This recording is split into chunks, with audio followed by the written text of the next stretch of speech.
Welcome to Car Shopping Insider Strategies. I'm your host. I'm known as Deshone the Auto Advisor. If you have 60 to 90 minutes to spend with us, we're going to talk about how you can make sure you're saving thousands on your next car, not just your next car, but every car you get for the rest of your life. I spent 10 years in the auto industry, 5 with Mercedes, 5 with General Motors, and now we do these streams Monday through Thursday. You can catch us at 12 p.m. Eastern time, and you can get your questions answered live. We do rebroadcast this show for those of you who couldn't make it, or if you want to share this with a friend or family, we'll rebroadcast the show throughout the day. But Monday through Thursday, we are live. You can meet us here to get your questions answered. So I welcome everyone. You're going to hear me talk about the sponsor of our show, which is my digital book. It's my new digital book. It's called Cars from Home, 7 Steps to Saving Time, Money, and Avoiding Dealerships. We've gotten hundreds of testimonials and we've gotten lots of reviews on this book. People like you using it to get below market purchases, below market leases, below market new cars, all from home. 99% of your transaction should be from home. That's how you put dealers against each other. That's how you see the whole market. The only reason you should be in a dealership is to test drive your cars, is to have your car appraised if you're going to sell it, and to pick up your car if that dealership doesn't deliver. So we're going to get into some serious Q&A. I see we got a lot of people checking in on TikTok. Good to see you, Cindy, Cowboys, Hoop you 42, EJ Mobile. You guys can feel free to start typing your questions. I have my man Dolan in the background moderating, and he's going to bring in all the questions we get so that we can make sure that everyone gets an answer. All right. So feel free to start typing. We do have a welcome special from my new digital book. It's normally $97, but for 30 minutes, you can get yours for $24. That's 75% off because I want you to have this information and I don't want money to be a barrier to you having this information. So you can get yours for $24.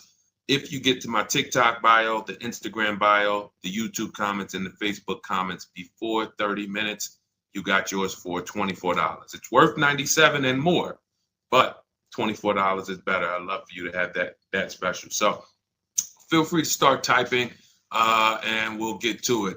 Nigel, Kodak, good to see you. Rob, Enrique, this is our Wednesday, May 7th live show. So for those of you who may want to know, are we actually live? I'm going to be saying the dates on the show just so everyone who is live knows that we are live and they can actually type your questions.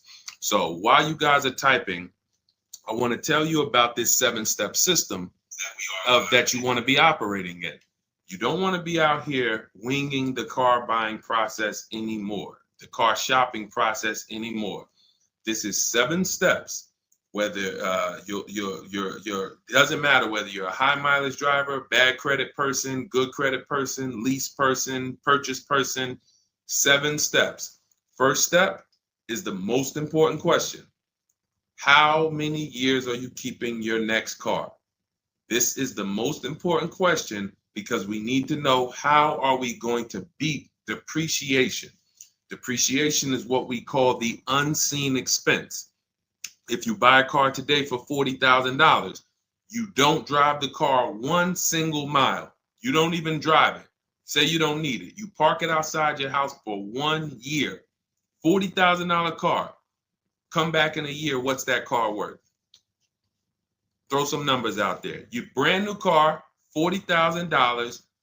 It could be a used car too. You bought the car, you drop it outside your house, you never touched it. Is that car worth $40,000 1 year later? Didn't drive 1 mile. Didn't drive 1 mile.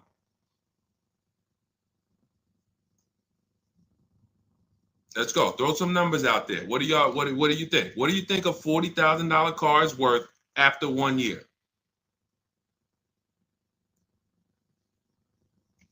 Let's go. All right. Come on. I know people. Let's get. I sometimes listen. I'm going to say this because y'all know I'm a straight shooter. For those of you who are just new here, I have to let you know, most of the people who have a hard time with us getting to the money, literally getting to the money. It's not a matter of the information. The information's proven. We got thousands of people using it. We got thousands of comments. We got hundreds of testimonials. It's the ability to focus. It is the ability to focus. We live in a world where it is very hard for people to focus, and that is where you lose. So I'm letting you know, when you come here to Car Buying Insider Strategies, you have to lock in. If you're going to be here, if not, you're not going to be able to win. You're not going to be able to use what we teach to literally dominate your car buying processes and have total wins, like Milligan, almost $30,000 off an electric car.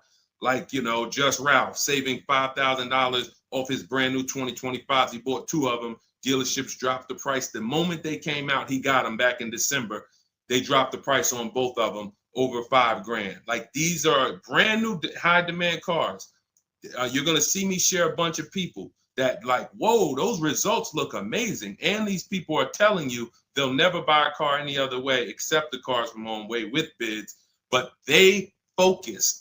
Whenever they met me on a video, social media video, hopped on a live, you have to focus, okay? And that's how you're going to win here. So let me talk to the focus people. I see you, KSA. I see you, Nisi, on Instagram. All right, I see you, John. We got you on YouTube. Jay, we got your question coming. So that's the depreciation. You buy a car for 40, your car is worth 30 a year later. It's worth 35 a year later. Even if you didn't touch it, you didn't drive it, you just literally parked it outside your house. So that means our cars are losing value daily, whether we drive them or not. So the reason why the most important question is our first question: how many years will we keep this next car? Because we need to determine, are we going to beat depreciation with a short-term lease, 3 years? Or are we going to beat depreciation with long-term ownership? Well, thank you, Will Rosa. Shout out to the people liking the show.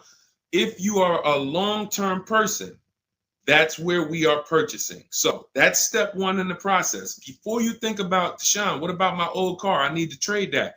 Nope, you're going to see we don't trade, we sell. But before you think about, Deshaun, I want this car. How do I get the best price on that?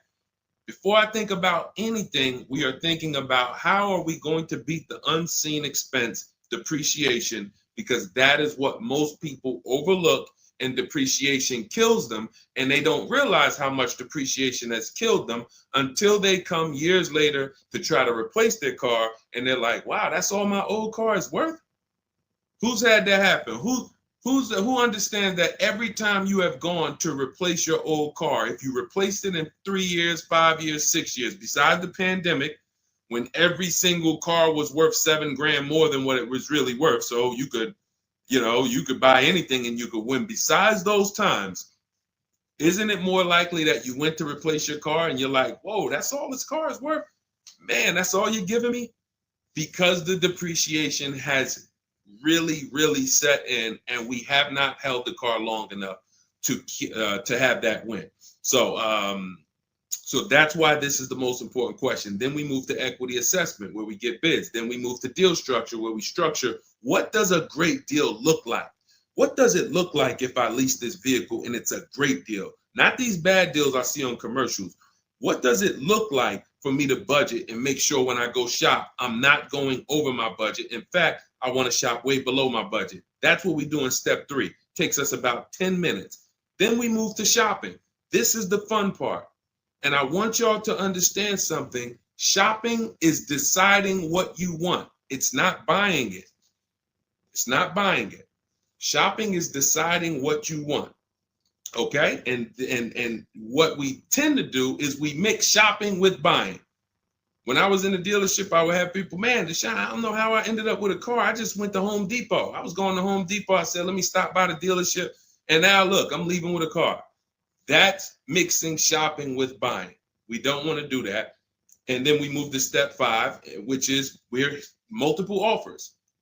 Multiple offers. So you're going to hear as you stay on the stream and as you understand what we do in the Cars from Home process and why people are saving so much money and they're so happy enjoying their process is because of those 2 words, multiple offers. It puts you in control. It puts you in the driver's seat. It makes you feel like you are the prize.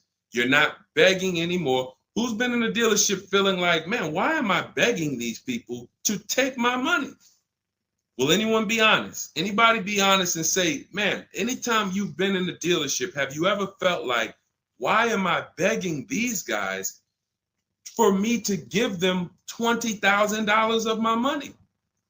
$50,000 of my money. So what we're going to do is when you start getting multiple offers, you're going to see, whoa, this thing flips on its head. Now they're coming to me. Okay, so this is just initial mindset of the difference with the Cars from Home process. Step 6, we go and tie up our paperwork. Again, if you notice, all of this stuff I'm talking about is done from home. The only thing we do in that dealership is test drive, come on home. And you're going to start now enjoying your test drives. So you probably can't even, you've probably been scared to go test drive. Sean, I'm scared to go test drive. I don't want to, because they're sitting you down. Thank you, Paul. Thank you, Paul Sperling, for being honest. I see you on Facebook. That's where you've been nervous. Man, I don't want to go test drive. I'd rather just, but what you're going to start doing now is enjoying the shopping because you're test driving, going to another dealership, test drive this. Sometimes people go with their families and say, hey, family, good news. We're going to go out this weekend. We're going to test drive a bunch of cars and we're going to decide what the right one is for our family. The kids are happy, wife's happy, husband's happy. Yes, let's do it. Get to the first dealership, test driving the car. All right, what do you think, guys? Oh, it's okay, it's all right, it's nice, we like it.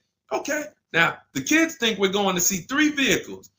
Next thing you know, Dad's sitting down with the salesman. Hey, we got a great sale, today. It's a 1-day sale. That's a lie. Really? Oh man, what does the sale look like? Oh man, and for those of you know, I'm not the public. I'm an insider, so I'm telling you from being in the dealerships. You get what I mean? Like I respect people who never were car salesmen and they're trying to teach you guys how to get the best deals. God bless their hearts. I'm telling you from inside. So next thing you know, the husband's sitting down talking numbers. Kids are like, hey, Dad, what happened? I thought we were going to, hey, hold on. Daddy's working out a good deal here. Hold on. They got a 1-day sale. Not realizing they've completely taken you off your shopping process, which is your power, deciding what you want. And then once you decide what you want, you have multiple dealers compete while you sit at home. Right where I'm at, right where I'm sitting is where I have made my last probably 5 car deals for myself and my family from right here. Bids. So now that we open it up, we gave you a little mindset of what Cars from Home is about. We got questions coming in. I see Jay on YouTube. I see Robert on TikTok. For those of you who want to know if we're live, we are live. It's our Wednesday, May 7th episode. We're live every Monday through Thursday at noon. But you might be watching a rebroadcast and you might have someone ask the same question that you're going to ask because we do replay the show throughout the day for those who couldn't catch us live. All right. So Dolan, let's start bringing in these questions. I see we got some coming. And Instagram, you guys type your questions. We're live on Facebook, YouTube, Instagram, and TikTok. All right. What do you think about the Flex Car Leasing Company? Let's see. It's Flex Car Leasing. All right. Let's see if we can find out about Flex Car. Live large, spend small. Sounds like a good quality lease. That's literally, listen, I leased my first car, I was 22. I had other friends buying cars. My payment on my Pontiac G6 was $256. It was a $20,000 car. I never had a problem with it because it was always under warranty and my other friends were out there, buying cars they were paying double what I was paying. And again, if you're keeping your car 8 years or longer, forget about leasing. You should be shopping for a below market purchase.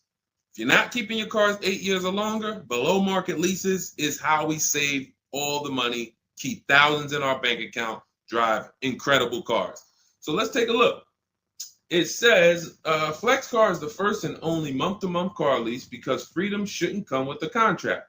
Once you flex, you'll never buy a car again. Now, I like this. We're just judging it by what do we get to drive? Here's how you judge leasing, y'all. What do I get to drive and what do I pay for that? For example, I told you guys my first lease was $20,256 a month. Then I got an Infiniti G25. Our payment was, that was early. That was like 2011. It's like a $35,000 car. I want to say I was like low threes or either high twos. Ridiculous deal on it. Wasn't no more than that because after that I got an Infiniti Q50, $45,000 car. My payment was $325. After that I got another Q50. I had 3 Q50s in a row. My next payment was $345. My last one was $365. That was all of these are $45,000 cars. No money down. I do not put money down on leases, and I teach you how never to put money down when you're shopping. When you know you have a great lease deal, then you can put money down. Let me give you an example. So let's say we shop all our offers. You're going to see dealers all over the place. Once you get multiple offers, you guys are going to see, thank you so much. Shout out to the people sharing on TikTok. Shout out to the sharers. Everyone who shares this broadcast, I appreciate you. Everyone doesn't share, but I appreciate the people who do share. I don't take it for granted. You know, and your friends will be upset if they find out you sent them out. They went out, bought a car, got ripped off, and then you're like, hey, you ever hear that guy, Deshone? No. Oh, yeah, I watch him all the time. Why didn't you share his channel with me? That mess around, you know, the friendship's over. So make sure. So share with your friends. But anyway, so when we consider that leasing is a value play. So leasing is how much car can I drive for X amount of money? Because that's all we judge it by. It is literally nothing. We're not in love with these cars. We are not keeping these cars for more than we should not be leasing something and saying we love it. Because if you love it, you mess around and lease something that has a bad lease program, and then you're driving a car overpaid for it because you like. So you know, if somebody says, "Oh man, I really want that Range Rover," and then they shop the offers. Range Rover offers are no good. They're all over 1.5, 1.6, 1.7. For those of you who don't know, we judge leases by dividing the MSRP, the monthly payment we get, no money down. You divide that monthly payment into the MSRP. So if you have a vehicle that has a $400 payment, you divide that into the MSRP, which is, let's say, $40,000. That's going to be a 1% lease. You multiply it by 100. So divide the monthly payment into the MSRP times 100. That tells us a percentage.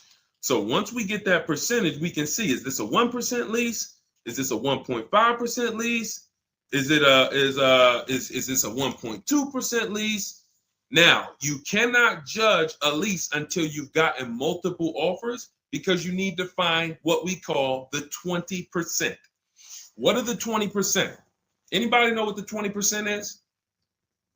And we're still talking about this Flex Car leasing program because if we can lease cars through Flex Car and they're 1% leases or 1.1 and 1. If you get to drive these expensive cars, but you're only paying 1%, 1.2%, 1.1%, less than 1% of the MSRP on a monthly payment, you don't have to tie up all your money. You got cars under warranty, no problems. This could be a really good thing. Now, I haven't used Flex Car, but I'm just telling you, if you guys explore them, this is what we are judging because this is how we judge leases. Okay, there's nothing else about it. So you divide your monthly payment. You don't have to worry about taxes. Here's why you don't have to worry about taxes. And here's why you also don't have to. We're just talking about leasing. So let's continue to ask questions about used. I don't know if more people are just interested in leasing. Maybe you guys can help me out. Is it that more people are interested in leasing because we get a lot of questions about it? You know, we have systems for pre-owned cars. Shopping deals with getting below market pre-owned cars, getting below market new cars. saving money with our bank bidding war, making banks and credit unions bid for our interest rates, selling cars to get our equity out, bidding. So we have all types of stuff outside of leasing, but I'm going to answer the questions you guys ask. And if Dolan keeps pulling in the questions and most of them are about leasing, then that's what we're going to talk about. Okay? So so here's the reasons why you never have to worry about what about the taxes and fees and what about the selling price? Do I divide the monthly payment into the selling price or the MSRP? Well, you're going to do it on the MSRP. That's that sticker price. I'm going to show you guys an example here on the screen so you can see. This is a sticker, window sticker, and you can see, Dolan, can you snatch that? Thank you so much, Dolan. The total MSRP right here, that's your MSRP. That is what you're dividing your monthly payment into. Now, the MSRP tells us the value of the car in the market. The MSRP tells us the value of the of the car in the market. It does not tell us what they're selling the car to us for and how much they've discounted it. That's reflected in the monthly payment. So you have a $40,000 MSRP. One person, one dealership, an 80% dealer offers us $600 a month for that. Okay, another dealer, 80%, offers us $650 a month for that. No money down. Remember, always shop our lease deals with only first month's payment due at signing. Only first month's payment due at signing. You don't do anything else but first month's payment due at signing. And you tell dealers how you want your lease deals presented to you. You do not let them work you up a random lease deal. Okay, so you get your first month payment and you say, okay, one dealer says $650, $40,000 car. This is an average car. $600. Another dealer says $550. But then here comes this 20% dealer, $425. So now you're looking and saying, whoa, the percentage for the higher dealers is 1.4, 1.45, 1.6, but this lowest dealer is 1.2, 1.1. What's going on here? Same exact car. This is the 20%. You've identified the 20%. They've identified themselves, and the lower sales price that they're giving you is reflected in the monthly payment. So so the monthly payment is where we can see the discounts, not the MSRP. So we divide that monthly payment into the MSRP, gives us that percentage, and we can see those with the lowest offers, lowest percentages have made us the best deal. And we always make sure we tell them, put your taxes and fees into the payment. Okay, now I have templates for this. So everything we do is by email. If you guys want to take this and use it, you want to try calling around, just remember this stuff. For those of you who do not want to remember it, you're like, Deshone, give me the blueprint, give me the step-by-step. We have everything in my digital book, Cars from Home, 7 Steps to Saving Time, Money, and Avoiding Dealership. I wrote the templates out. You just fill them in, blast them out. We show you something we call the 25-to-5 strategy, where you connect with 25 dealers in 20 minutes, and your goal will be to get 5 offers. So as our welcome offer, you can get your copy for 75% off, normally $97. But if you head to my TikTok bio, you won't leave the show, Instagram bio, YouTube comments, or the Facebook comments, you can get yours for $24, which is going to be 75% off. It's a digital book. You'll have it by the end of the stream. Okay? But this is very important. When we're judging lease deals, whether it's through FlexPay, whether it's through an individual dealership, it does not matter. We are judging them based on value. And the lower percentage I'm paying to drive X amount of car, the better value that we're getting. Okay? That makes sense? Type dollar signs if that makes sense. If anybody needs me to go deeper on that, we can certainly go deeper. Okay? I just had to, there's somebody named Pop. We blocked him on TikTok. He said, talk too much drama to drive a car. He never say that with a house. And if he would, he's totally ignorant. And here's the thing. We have been taught by the auto industry, a multi-billion-dollar industry, that we know as the public takes advantage of people and rips them off. As an industry, not every dealer, but as an industry, they take advantage. They do not get sued. We have people who are driving the same cars, paying $200 more, same exact car. No one is getting lawsuits. You're ripping us off because you've taught us that we should be able to come into the dealership, make a $30,000 transaction on the low side. The average car price is probably 40, 45 grand. They've taught us that they've taught us we should be able to make that decision in 1 hour with no real competition and no real information. So when we talk about strategy and the way we save money, when you look at somebody like a Marie, hey, just wanted to reach out and say thank you. I love these emails, by the way. Those of you who have my book, who are using it, please continue to send me these types of emails. Marie said, just wanted to reach out and thank you. Using the guide, I saved over $13,000 off MSRP, got my payment to be hundreds lower per month and maintenance included with no money down. Just wanted to say thank you. 2025 GLC 300 coupe, fully loaded. Now, some of you have this exact same car, or you know someone with it. You know someone with it. And they probably went out, got it traditionally in 2 hours, did very little shopping because they wanted this car. But Marie used the cars from home process, got my book, $24. Hopefully she got it at the welcome offer for $24. And that $24 investment saved her $13,000 off this new car. $13,000. We are not here on Wednesday, May 7th, to talk about hundreds of dollars. And these are the people who would be warning you guys to say, hey, you better have a process. And if you don't, that's okay. You don't need a process. Just know you're overpaying. And just understand that the car business has mastered sending you down the road in your car and you overpaid and you're smiling.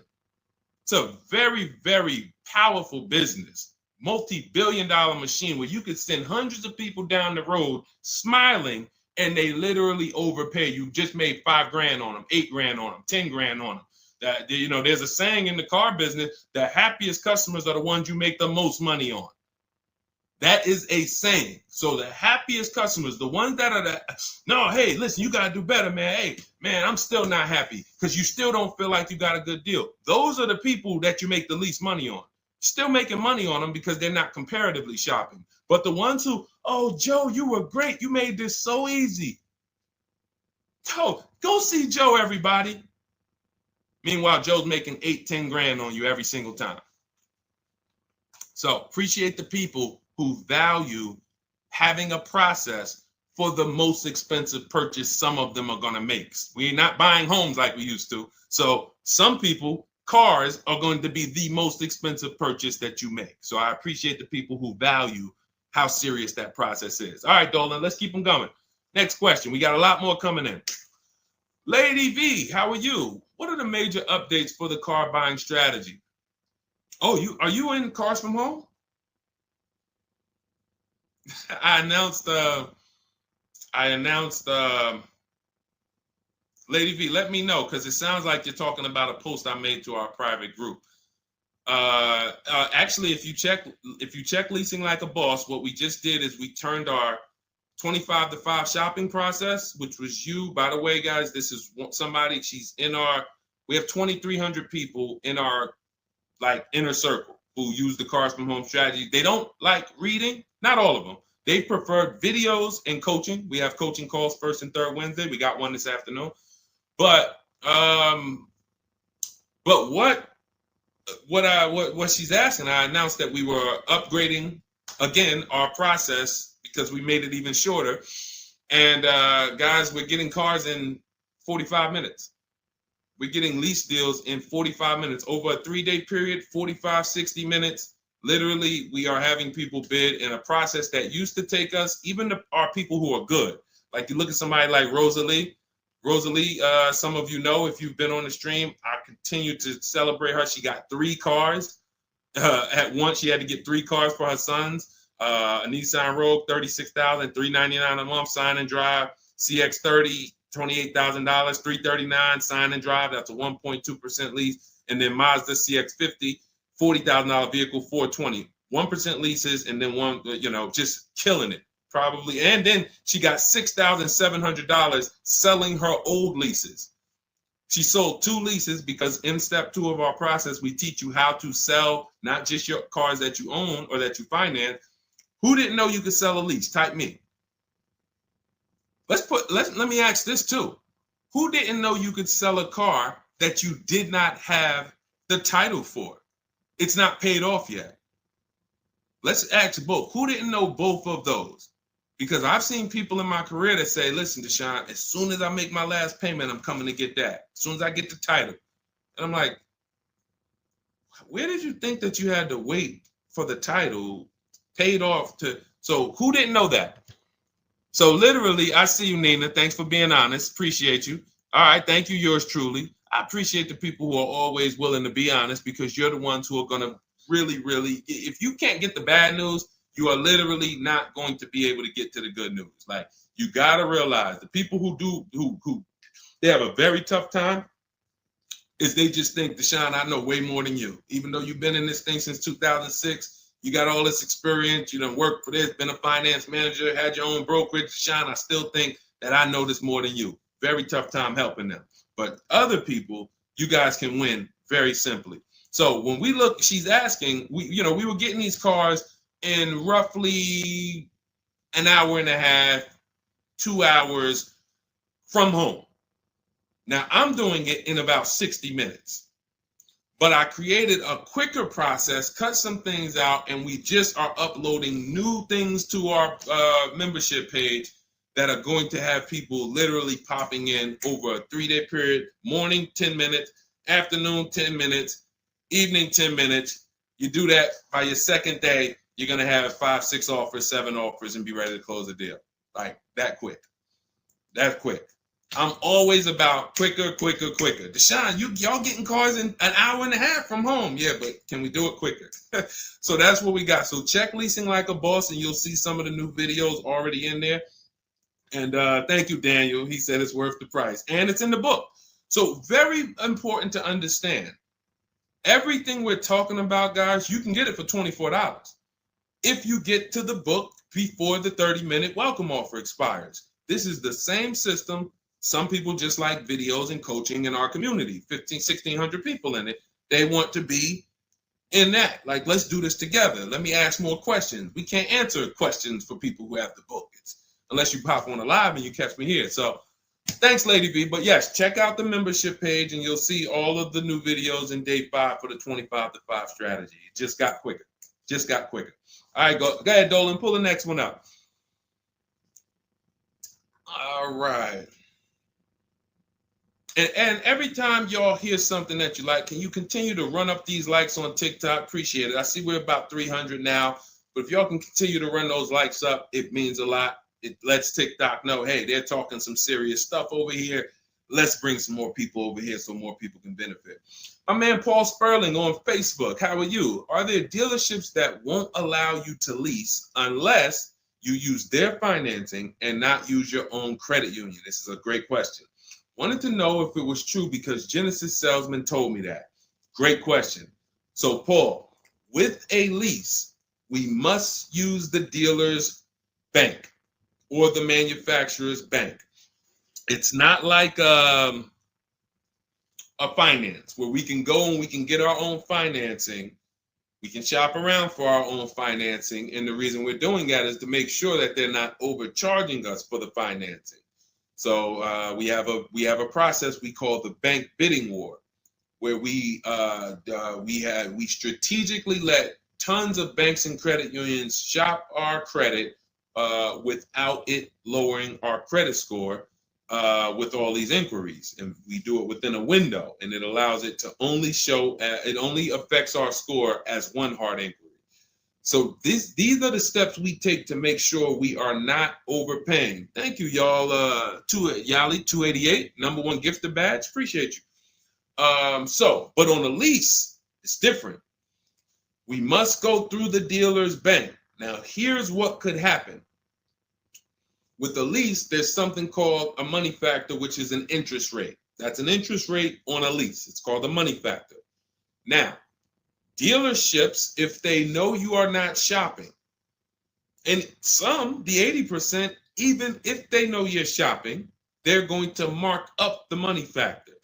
So they're going to create and quote you with a higher money factor.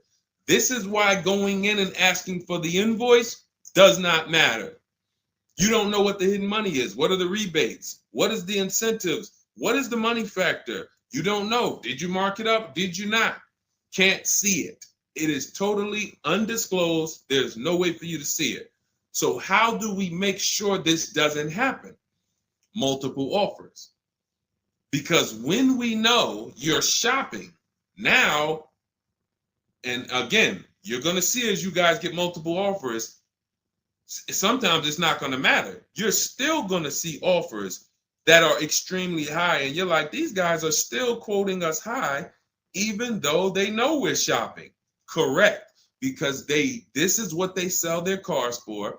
And they will sell this car to someone else for the higher price who does not have strategies before they discount it to sell it to you. They would much rather say, Mr. Customer, that's my best deal. I'm sorry if it's not in your budget, but that is my best deal. They're not lying because they're going to sell that car to someone else who does not have strategy, who will gladly pay it. But once you begin to shop around, you're going to see, like I have a market report up. Can you snatch that question down for 1 second, Dolan? There's a market report up here on the screen for an Infiniti QX60 Lux. It's a $61,000 vehicle. Now we can see so far, and this was literally when we got 4 offers. Now what you're going to be getting is at least 5 to 7, and then you make your decision.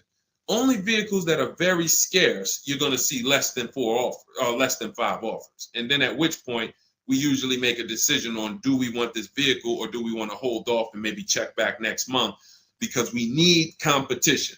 But in most cases, you're going to see plenty of offers come through, 5 offers, 7 offers.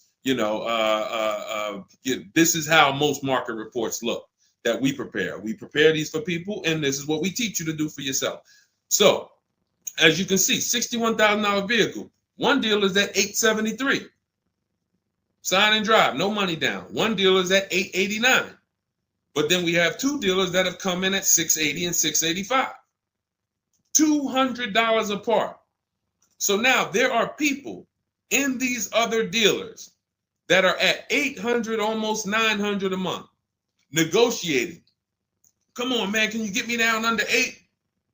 You see how that's a losing battle? They're at $889, right? They know we're shopping, because when we shop, you always want to let dealers know. I'm speaking to a couple dealers. You catch more flies with honey than with what is the saying? Vinegar. So be nice, be friendly. All the scripts we have, you use our scripts. We have thousands of people using our scripts from our book and from our Shop with Deshone coaching program. And they're nice. They're friendly. They're not like aggressive. They're firm. But when you're talking to dealers, just be, hey, I'm shopping around. Hey, and you're still going to see, that's my best price, $800. That's how you know. Don't get emotional. This is the 80% Deshone told us about. Don't expect them to do what the 20% does. Expect them to be high. You're $150 higher than the other dealerships. Are you going to come down? No. No. Because 16 million new people buy new cars a year. And sorry, I'm glad you got strategy, and I'm glad you know how to find this 20% dealer that's $150 less a month than me. But that's not going to change the fact that I'm going to sell this car to someone else. And they'll try to lean on you and say, well, do you want it? Because, hey, that's our price. No, I'm sorry. We don't want it. Thank you so much, though. So this is what we're dealing with when we are dealing with car salesmen. which is why you must shop multiple offers to be able to get your best offer. Now, when we look, going back to yours truly's question about, can you pull that question back up about the shopping for the lease financing? It wasn't yours truly's question, I don't think, Dolan. Whatever the last question was, because what we're talking about is in those $800 a month payments, what is making those high payments so high? It may not be that they're not discounting only. It might be that they're not giving a big discount, and the finance managers are so used to robbing people that they say, listen, every single lease quote that y'all quote, make sure you put 1 point in there for me. Every single lease quote. Do not bring me a lease customer if you don't have any padding in that money factor for me. And that's what they do. So they are not going to lower the money factor. They can't. There was salesmen. I remember when we were salesmen, they used to start negotiating the rate. Hey, what if I could get you down to 3.9 or 4.9? The finance manager come out and say, why are you saying that? You're giving away my money. You negotiate the car price. You negotiate with their trade with them. You don't negotiate my money, because the finance managers are like, hey, when it comes to that rate, that money factor, those interest rates, that's my money. And there are some dealers who have it built in, which is why you must comparison shop. You stay at home. Again, if you want to do it your way, you want to call around, you want to get at least 5 offers. Using our way, we'll show you how to get 5 offers, contact 25 dealers in 20 minutes, and then literally in minutes, you got offers coming into your inbox. But whether you're doing it our way or whether you're doing it your way, stop doing it their way. Their way is just come on in, think you can negotiate back and forth, and then once you hear a number that you feel like it sounds good, that's when you take it. Losing battle. Okay? Let's go, Dolan. Pull up the next one. All right, I see we got a lot of questions. We got Nina. For those of you who don't know, we are absolutely live. This is our Wednesday, May 7th live. We're live every Monday through Thursday at 12 noon, so you can meet us here. If you couldn't catch the whole stream, we will rebroadcast this show throughout the day, so you can have your friends, family watch it, or you can catch up on some of the things you missed. We'll replay all through the rest of the day. And on the weekends, we take all the shows from the week and we rebroadcast them out, so everyone can catch up on things throughout the weekend. All right. And most times you're going to hear someone ask the same question you were going to ask. All right. When getting quotes for your Adrian on Facebook, when getting quotes for your car for trade, who all should you get quotes from? This is a great question, Adrian. 6 companies right now. 6 companies. And we could throw a 7th in because Rosalie sold hers to We Buy Any Car. So this is step 2, guys. This is called the equity assessment, because we don't trade. Trade is a curse word here. The only people who have to trade using our system are people who've buried themselves in negative equity, and now we're working a transaction to get them out of it. They can't pay the difference, so they have to trade their car into whoever wins the bid. And but those are the only times we use that curse word, trade. In every other case, we are selling our car to cash buyers because we're separating our transactions. We separate who we buy our car from who we sell our old car to, from who we get our bank loan from. Some of you, and be honest, have you given the dealership your trade-in, got a loan from them, and got a car from them? All 3 in 1. Have you done that? I bought a car from a dealership, got my loan from them, and I gave them my old car. 3 transactions in 1. Impossible to have 1 there. Again, take the bad news first so that we can get you to the good news. You cannot win giving a dealership 3 transactions in 1. Okay? Each one of these should be bid out while you're at home so that you know I've maximized everything. Okay? So 6 companies we're getting bids from: CarMax, Carvana, Driveway, Kelly's Blue Book, but not the regular Kelly's Blue Book, Instant Cash Offer. Kelly's Blue Book Instant Cash Offer, where they connect you with a local dealership that gives you a cash offer. Auto Nation, cash offer. Car Gurus, cash offer. All three of them connect you with a local dealership to get a cash offer. Now, when you throw in We Buy Any Car, or maybe a local cash buying company that you might see commercials with, hey, we want to buy any car, we'll buy your car. All of them. Now, this takes about 25 minutes to do to get all of these quotes, but you're not getting, this is a third of your transaction. So those of you who are like, I'm just going to trade, God bless you, do you. But you're not going to make the money we make. You're not going to make the money Rosalie made. Sold 2 leases, put $6,700 in her pocket at the end of the lease.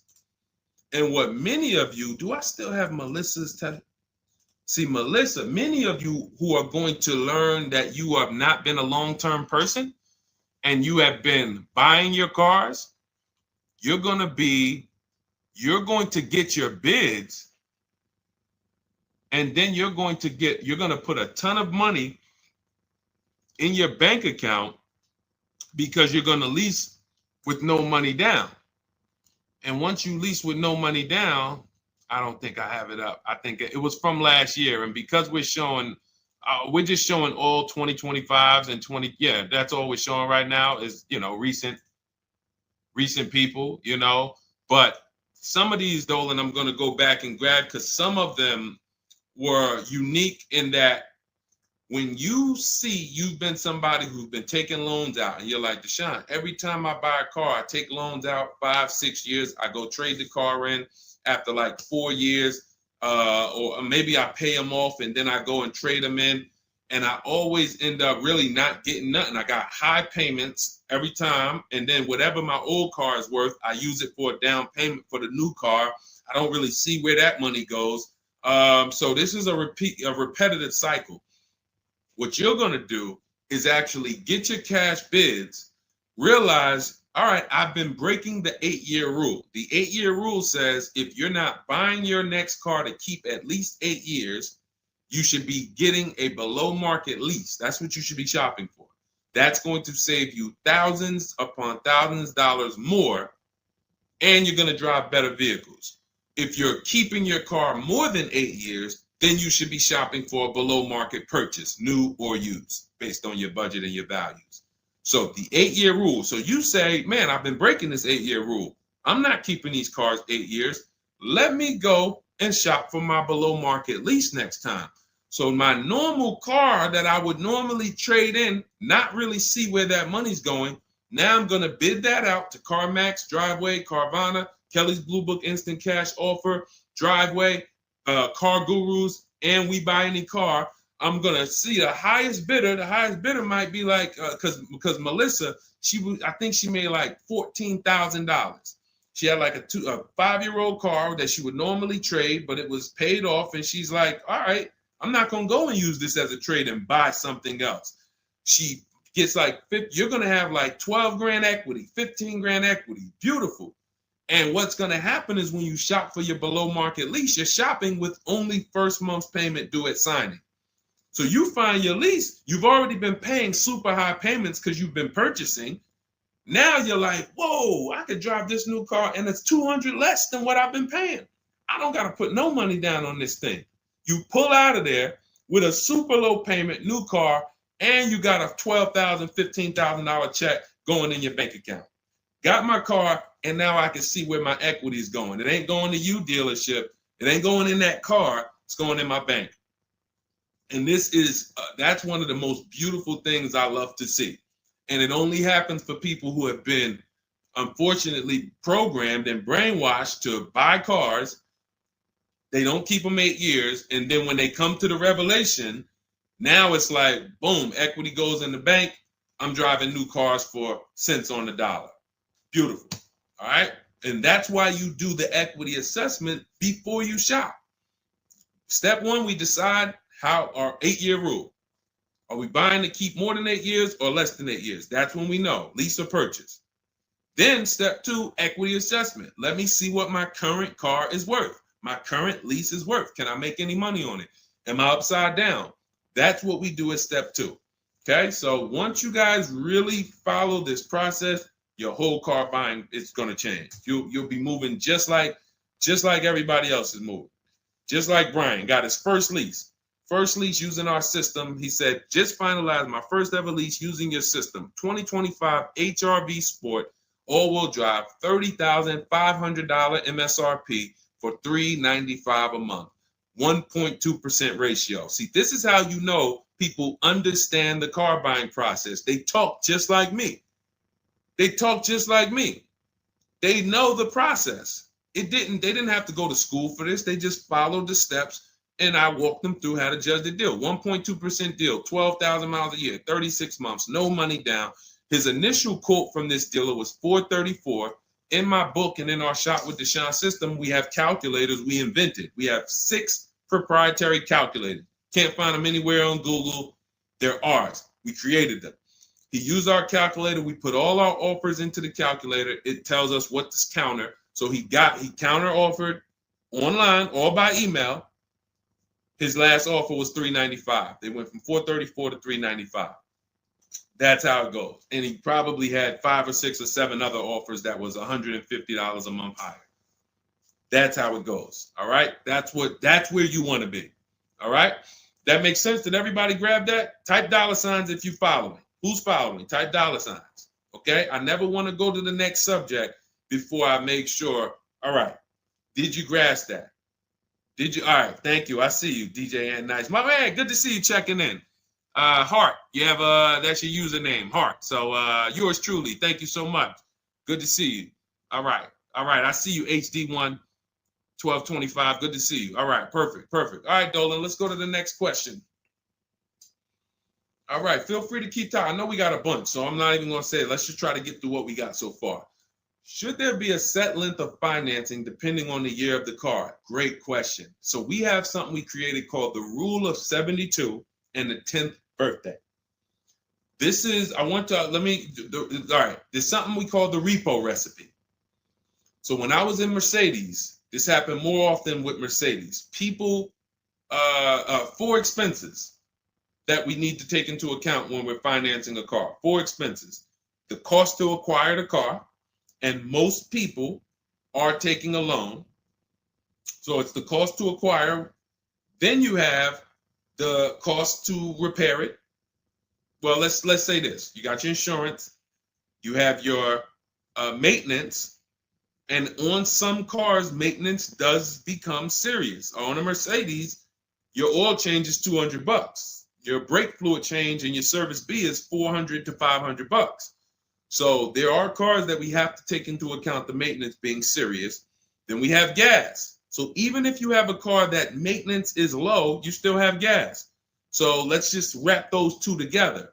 And the 4th expense is what really, really hurts people when they have something that breaks. And when we have something that breaks, what we typically don't want is a car payment. We don't want all of those expenses on top of things breaking. So what we really want to do, and this is a measure of when you're buying too much car for your real budget. If you can't buy a car and you afford it and can get, most of the loan is under warranty. So most of the loan that you have the car is under warranty. If you got a 5-year loan and you got 2 years without a warranty, okay, cool. You got a 6-year loan, you got 3 years without a warranty, okay. But you don't want a 6-year loan and 1 year you had a warranty and 5 years there's no warranty on a car that could, and you don't have the cash. These are things that we call the repo recipe, because when something breaks and you have a car payment and your insurance payment and they're telling you, wait, you need the maintenance, you just wait, I just put brakes and tires on this thing. This is enough for some people to say, whoa, I can't afford to put $5,000 into this car in 60 days. Or so how do we prevent this? We prevent this by making sure we're not taking a car or a loan too long for the year of the car. And the longest loan we want to take is 72 months. And so the reason why it's called the rule of 72 and the 10th birthday is because when you add up the year of the car and the number of years old the car is, I'm sorry, when you add up the year of the car and the year of the loan, the number of years on the loan, it should not pass 10. So if you're getting a 4-year-old car, you can take a 6-year loan. If you're getting a 3-year-old car, you can take a 6-year loan. That's 9. If you're getting a 5-year-old car, you should take a 5-year loan max.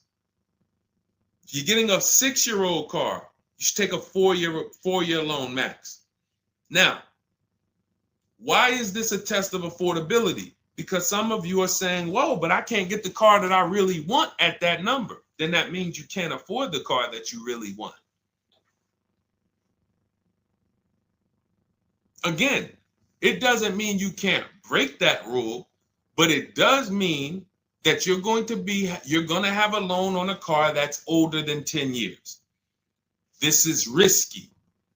So it's nothing wrong. The reason we create these boundaries, so at least when you cross them, you know you're crossing them. So if something happens, you're not surprised. You're not like, whoa, how did this happen? Well, I took a little risk. I took 1 year longer. Then, the car's 11 years old. I still got a loan on it. Stuff goes wrong. I'm out there. I got more exposure. But if we use that as a gauge of affordability and say, you know what, if I can't afford a 6-year loan on this car, then I can't afford the car. If they're telling me I got to take 7 years, that's why we cap both. We cap the number of years you should take at 72, absolute longest. And some of you know we default to a 5-year loan when we're shopping. This will also help you because you'll look and say, 5-year loan, every $5,000 is about $100 per month. So as you're shopping and you're looking at cars, you should be saying to yourself, all right, $20,000, that's about a $400 payment. All right. And that's if I put no money down. You got your taxes and fees. Maybe I'll take care of the taxes and fees, but that $20,000 car is going to cost me about $400 a month, 5 years. $80,000 car, you're looking at, divide that by 5,000. That's $1,600 a month for 5 years. Doesn't matter how high you go. But when you don't have these rules and you go in, here's what tends to happen. You look at cars that are way more expensive than you could afford, and you say, hey, can you get me to this payment? And a salesman, are they ever going to say, no? They're going to say, oh, let me see what I can do. Next thing you know, they come out and say, hey, good news, I got you to $1,000 a month. Hey, good news, I got you to this. Way below what our rules are. Way below than the $5,000 every 100. So you got to say, how did they get me to way below the every 5,000 is 100? How many years is the loan, sir? Oh, well, listen, what's more important to you, the payment or the number of years? Well, both are important to me. How many years is the loan? Well, right now, this is an 84-month loan. This is a 96-month loan. Wait, so 7, 8 years? 8 years, 9 years? You're talking like, yeah, well, and that's how you get jammed up. So if you keep these boundaries in place, longest loan I'm going to take 6 years, 72 months. When I'm shopping for a car, if I'm purchasing it, not leasing, I am looking and saying every $20,000, every $5,000 I'm going to borrow, it's going to cost me about $100 per month. If you do these things, look at the car. What's the year of the car? 5 years old? All right. Max I want to do on that car is a 5-year loan. Oh, it's only 3 years old? All right, I can stretch to a 6-year loan if necessary. You keep these boundaries, you will be safe.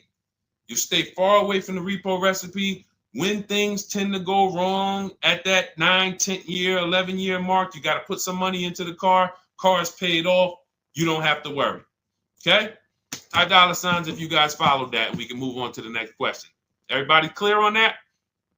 Colin Moore, welcome to the community. New follower. We are live. It is our Wednesday, May 7th episode. You may be watching us live at noon, or you might be watching a rebroadcast. We rebroadcast the show throughout the day until our next show tomorrow, which is at noon. Monday through Thursday, we're live at noon. You can please tell your friends who are shopping for cars, meet us here. they'll be shopping for cars in the next 6 months. This is where they want to be. And they really don't want to wait. I mean, I'm trying to get people to stop waiting till they need a car to go and start learning this stuff. You want to be in the market 90 days before you need a car. We've been programmed again to wait until, and it's probably the anxiety. I put it off to the very end. We've just been programmed to wait until the very end, and then we go in and now we have desperate vibes. We're like, oh, I got to take anything I can get. We really want to be strategizing our car purchase early in the market, able to say no to offers very early. This is power, where you can say no. You can email. We have dates that we give the dealerships of, hey, this is when I could buy a car. I could buy it today, but I don't need it for, 2 months, 3 months. That really puts us in a position of power because everyone they're dealing with is desperate, walking in saying, I need a car today. Oh, I hear these cars are hard to get. All of this wrong, desperate energy that's going to make them pay more. That's what they want to sell. We come with, no, we can make a deal today, but we don't have to make a deal today. And when we come like that, it really positions us to, next month, the car salesman will be like, man, I ain't sold a car in 4 days. Oh man, let me call Kevin Gilder. Hey, Mr. Gilder, are you still in the market? Yeah, I'm still here. I told you I got until I got a couple months. Oh, cool, man. Listen, I think I could get that offer you made last month. We couldn't do it last month, but we were super busy. Everybody was in here, man. We charging them all of this money, but right now we're pretty desperate, and I would like to take your offer to my manager. Sure, definitely. That's obviously not what they say, but that's what they're thinking. So you want to be positioned for that. If you shop every single time in an emergency, you're not going to be able to be positioned for that. Okay? We don't want to be in the habit of emergency shopping. Not here. Once you have this way, you'll be like, oh, man, I could get in the market early. All right. Go ahead, Dolan. Oh, for those of you who are like, Deshone, there's no way I'm going to remember all of this stuff. Can you give me the whole blueprint? Write it out step by step. That's my new digital book, Cars from Home, 7 Steps to Saving Time, Money, and Avoiding Dealerships. And it's 7 steps, whether you are purchasing, whether you're leasing. We get below market leases. You're going to get below market leases, below market new cars, below market used cars, below market financing, because you're going to have banks and dealers bidding for your financing. If you're a high mileage driver, there's 3 different strategies for exactly how you need to be moving as a high mileage driver. If you have negative equity, there are 2 strategies in there to help you move from negative equity to your next purchase. This is all in 7 steps. Very simple to follow. So you can get your copy. It's normally $97, but you can get your copy. Part of our welcome offer, 30 minutes only. If you visited already and that timer started, once 30 minutes goes to 0, it is now $97, which is worth every penny. But I'd rather you get the welcome offer. So go grab it. TikTok bio, Instagram bio, Facebook comments, YouTube comments. Click those links. Go grab your book and come on back to the stream. Make sure after you get the book, you screenshot the thank you page because it has my support team's email. Sometimes you're typing fast, type your email wrong. You don't see that book in 10 minutes, just send an email to my support team. They'll get you your book right away. All right, go grab it before the 30 minutes is up. Go ahead, Dolan, shoot the next one. You don't want to have your own financing all the time, pure knowledge. Sometimes dealers have 12, 13 banks sometimes. Sometimes they can beat what you get on the outside. The key is creating a competition. Thinking about a 2025 Land Cruiser for $62,000, $5K down, any advice? How do we know that's a good deal? How do we know that's a good deal, everyone? Now, mind you, that's how a lot of people approach the car purchase. I'm thinking of this car, all right, I'm looking for, I got 10 grand down. What we haven't, so here's what you discussed in this statement. I'm gonna read this question again, and you're gonna see 2 pillars that unfortunately we're combining. Thinking about a 2025 Land Cruiser. So now in my mind for 62K. Now, this is a new car. With our new car system, we use the bidding. Thank you so much, Daniel. See, Daniel knows. I think, Daniel, you have our book, Bidding the Market. So that's where we're missing everything. So now we're looking at the new car, which means what our process is, we're connecting with 25 dealers to get bids. If you said, Deshone, I called around, spoke to several Toyota dealerships, and the best dealer that I found who's going to offer me a car is going to give me $8,000 off. But I got 5 offers. I got 7 offers. Some people said they're not going to do any discount. Some people had $3,000 in fake fees and dealer adjustments. Some people had protection plans and they took off a little money, took off $5,000, but they had all of these fake fees. So it's really not even like they took off $5,000. But one dealer didn't have the fake fees and he discounted $8,000. Boom. That's a bid. You did it manually. Didn't do it our way. That's just fine. But that is allowing you to have the peace of mind that I'm getting a great price on the Toyota Land Cruiser. Separately now, we're moving to our financing because you said $5,000 down. Therefore, you're getting a loan. So we would now have banks and credit unions bid to now submit offers to you within a 24-hour period. You have all these banks, credit unions online bid for the loan, get the best interest rate. We give the dealer a chance to see can they beat it. In which case we bid out the loan, we bid out the car purchase, and now and watch this. I'm home doing that before you even get home from your dealership. One visit, you're in the dealership 3 hours. I'm popping into my email minutes at a time, 15 minutes. I'm hopping on. I'm getting banks to bid in an hour. Everyone's bidding. Boom, boom. I'm getting dealerships to bid. You're still at the dealership. You're just meeting the salesman. You're still wondering, do they have a black one? Hey, he said he had a black one. He was going to pull it up. All right. He comes back with silver. Oh, you don't have black? Oh, no. Well, listen, somebody's trying to dig it up in the back. We're going to see. Why don't you drive this one and then maybe we'll see. Okay, listen, I'm here. Cars from home people, we here moving. We already gotten offers coming in. You still waiting for a test drive. This is how we move.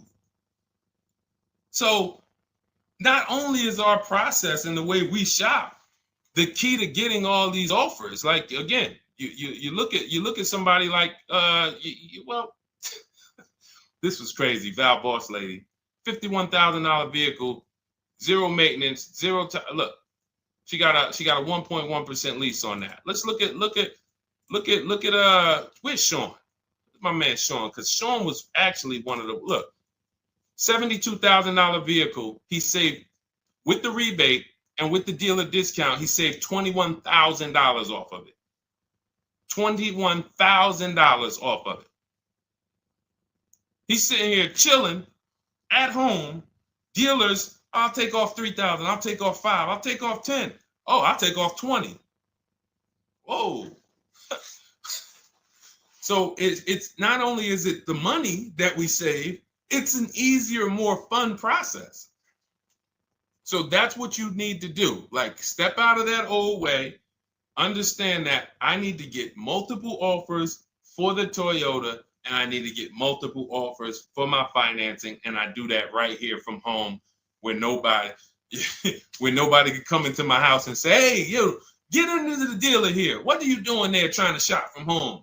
We see you. You're not going to break our programming on you. You better get up right now and walk into this dealership so we can charge you more. Who's going to do that? While you in your living room, while you at work? Dealers bidding while you're at work. Never been to a dealership. It's freedom. Multiple offers. Yes, Lady V. That's my 2 favorite words. I swear, if I didn't wear unlearn, relearn, I'd be walking around with a shirt that said multiple offers. All right, let's go, Dolan. Shoot the next one up. We got time for a few more. Let's go. A few more questions.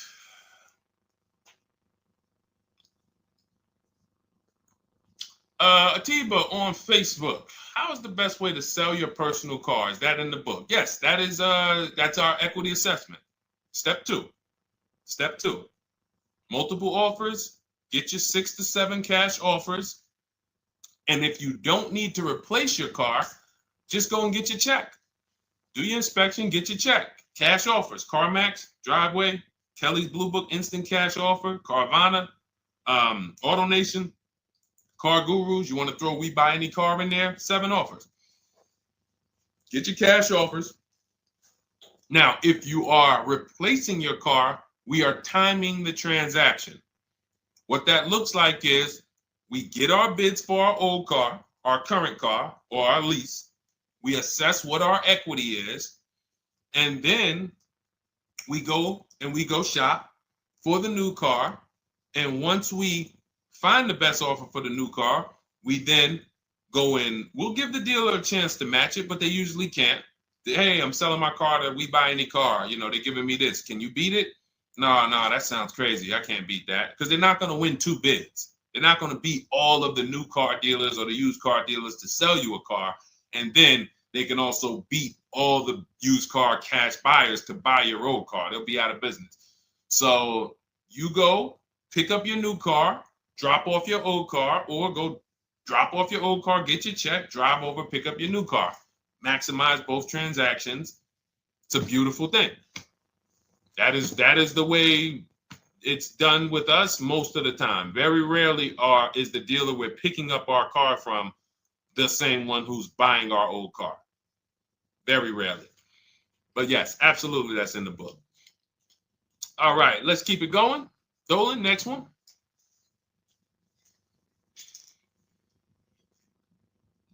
Daniel Thompson. Deshone, I've been keeping an eye on a used vehicle that has been sitting on the lot for over 60 days. What is a good amount to ask off the sales price without teeing off the dealership? Thanks for your time. So if you've been watching the vehicle, and this is the benefit of being in the market early, used car markets change, used car trends change. You can see prices going up, you can see prices going down, you can save inventory that you've been looking at. You know, I show you in our multiple marketplace strategy how to save the cars that you're looking at, create these save listings. Every new car that pops up, you get an alert for it. This is why when you know the market, like Daniel knows the market for this car, if he has on alerts, every new car that pops up, he knows about it first, and he can actually jump on that car quicker than anyone else, because other people will hesitate because they don't know the market. So they'll say, hey, what about this car? Oh, they just listed it today. It might not be a good deal. Well, Daniel will know if it's a good deal because he's been watching the market to know, yes, that's a good deal. No, it's not a good deal, because the really great deals where dealers say, hey, we're just going to move this car. We want it gone in 24, 48 hours. Those are not going to last. So literally, once they list them, you want to be able to say, oh, I saw that first and I know the market. Hey, you call. Oh, just got a cramp. Went to the gym earlier, dehydrated. Went to flex and my arm said, no, you're not going to do that. So, but once you know the market, you literally can jump on things fast. Now, in the case of also watching the market, in this case, we see a vehicle that's sitting. Long as we verified there's no bogus fees on it, only fees on a car we're purchasing, used car or new, should be tax, documentation, and motor vehicles. That's it. Tax, documentation, motor vehicles. In some cases, in certain states, you may see smog or something. Should be very small. Very, very small. Shouldn't be anything else for $300, $400, $500, $600.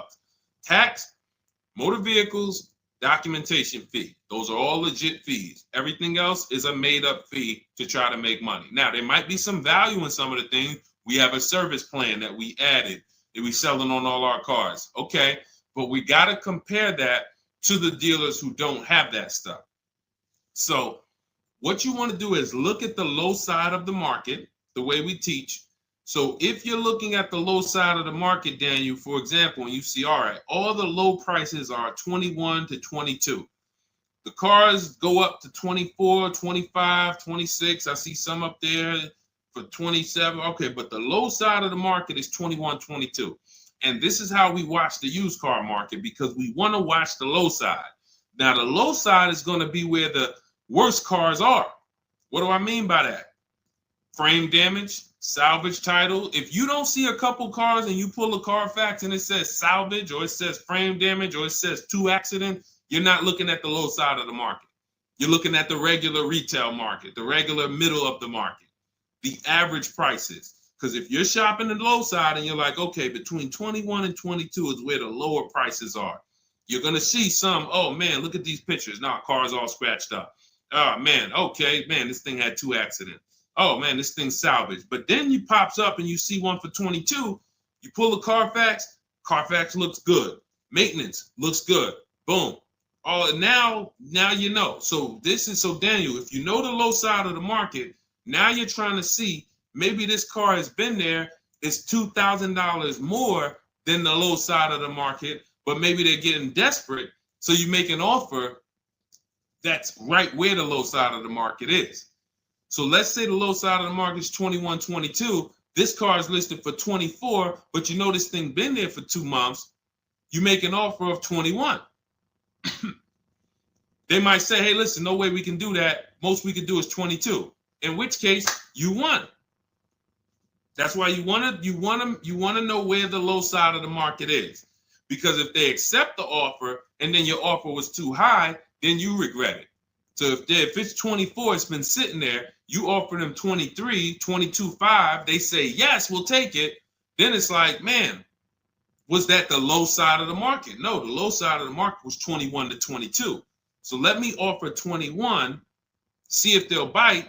And if I land at 22, then I'm happy anyway. If I offer 21 and they say, look, no way we could do that. We could do 22.5. That's the lowest. We can blow this car out, and you won anyway. This is why knowing the market, this is all we teach. Whether you're in Shop with Deshone or a video checklist, or whether and watch this. The thing about our process is every time you use it, it gets quicker. So the longest it's ever going to take you to get a car using Cars from Home is the first deal. Second time you coming through and you're like, okay, I know what to do now. I know where to go now. Yeah, I remember this from my last time. I remember this. That's why Rosalie got her QX60 last year. And then she got 3 cars at once. Because she's like, I got mine. Now I just got to rinse and repeat 3 times for my sons. So that's what you need. That's where you base your offer on those things, Daniel. All right? All right, great job. All right. All right, it's go ahead, Dolan threw up one more. All right, I'm trying to see. I'm looking at time and I'm like, all right, let's go. All right. Is it true that finance bank will require a certain amount down to get you approved? Absolutely not. Absolutely not. You can do no money down financing. Here's what's happening if anyone's requiring money down for finance. It could be based on your credit, but more often than that, it's based on how much you're trying to borrow relative to the price of the car. So let's say a car is $25,000. Now, this is how the ability to shop affects your deal in the long run. Because if you overpay, the bank is not going to tell you. It's not their job to say, yo, you're overpaying for this car. But here's what happens. Let's say a car that is a good deal would come in around $25,000. Good deal, good value. Now, you don't know what you're doing. You go in, you pay, you get a car, you're like, okay, man, I'm looking at this car, man, it's about $28,000. It's about $28,000. I love it. It's a nice car. Now, you're not looking at the market to see what the low side of the market is. You go in, and you could do this with a new car too. Tons of people did this during the pandemic. Went in, paid over sticker, 5-10 grand. Normally, the bank would not have approved those, but the banks were in cahoots with the dealerships because there's something called a loan to value ratio, which is why the banks are getting hurt right now because they approved deals on cars that they knew were worth 35, but they were approving loans for 50. Because dealers decided we want to sell this $35,000 car for $42,000. So once our client needs the loan with everything, and they might have a little negative equity, we need y'all to loan them $50,000 on a $35,000 car, and the banks did it, which is why they're falling apart right now, and they're going to continue to collapse. So when you look and say, whoa, if that's the case, how does the bank protect themselves? It should be loan to value ratios, which means this car that you're telling us you bought it for 28, your taxes and everything are, let's say they slapped on some fake fees on you and you're up there like, all right, man, I thought the car was 28. But when it's all said and done, I paid like 34 for it. Now you leave with that car for 34. The bank looks and says, well, you're trying to get it for 34. The bank looks and says, whoa, the book value on this car is only 23. So actual cash value might be, we could lend, the actual cash value is like 23. We could lend 25. I could see if somebody bought it for 25. We could lend that because they'll usually give you 20% above what the actual car's value is. So we'll lend on the $25,000 car, we'll lend you $32,000. You're asking for 34.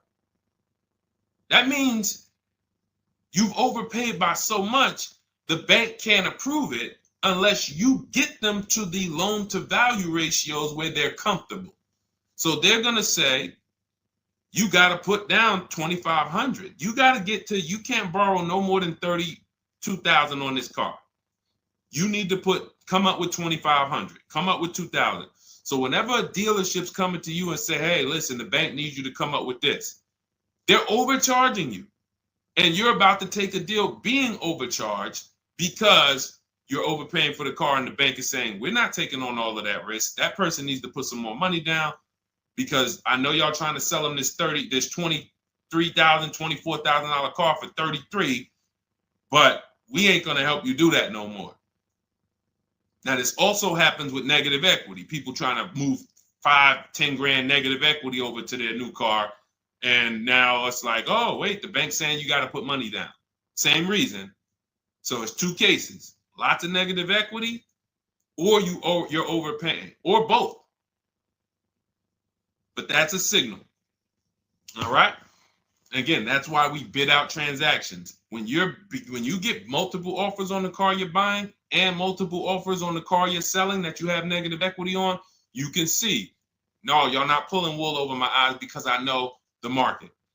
All right. And all of this is done from home. That is why our system and our teaching, our philosophy, our company is called Cars from Home. That should ground you in the fact that everything we're talking about, 99% of it is done from home. 99% in minutes, not hours, minutes. All right. So if you guys want your blueprint, if you're like, hey, Deshone, listen, great stream. I enjoyed it, learned a lot. No way I'm going to remember all of this. Can I get the whole blueprint step by step? That is my digital book, Cars from Home. This is specifically for people who are like, I don't like car shopping. I'm not going to know all of this stuff. I want to enjoy my car shopping process. I'm tired of having buyer's remorse. I'm tired of leaving the dealership hoping I won, wishing, I don't want to talk about my numbers. Don't even ask me what I'm paying. Don't ask me what I paid. Don't ask me like that. You can see people from our school, look, they're already always posting their numbers. They never post without posting their numbers because they're confident in them.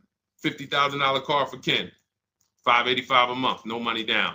Look, Jen, she gets a 2025 Honda Pilot, $50,000 vehicle. She saves almost $6,000 off of the price, $5,600 off the price.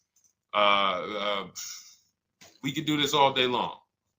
Oh, this is a long one. Oh, graduated. I put $1,000 to hold the vehicle Saturday. The dealership we ended up made the best deal, easiest, quickest process, little over 2-hour drive away. That is a signal.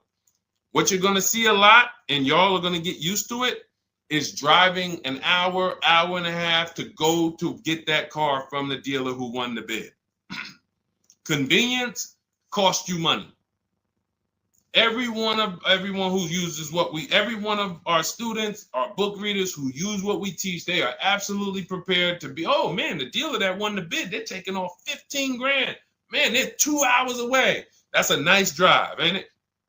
Nice drive. Oh man, I'm driving I never made this much money on a drive before. And then you start to see most of these local dealers, they think they got me because they see my zip code and they're like, well, this person ain't gonna shop. So listen, hit them at this price.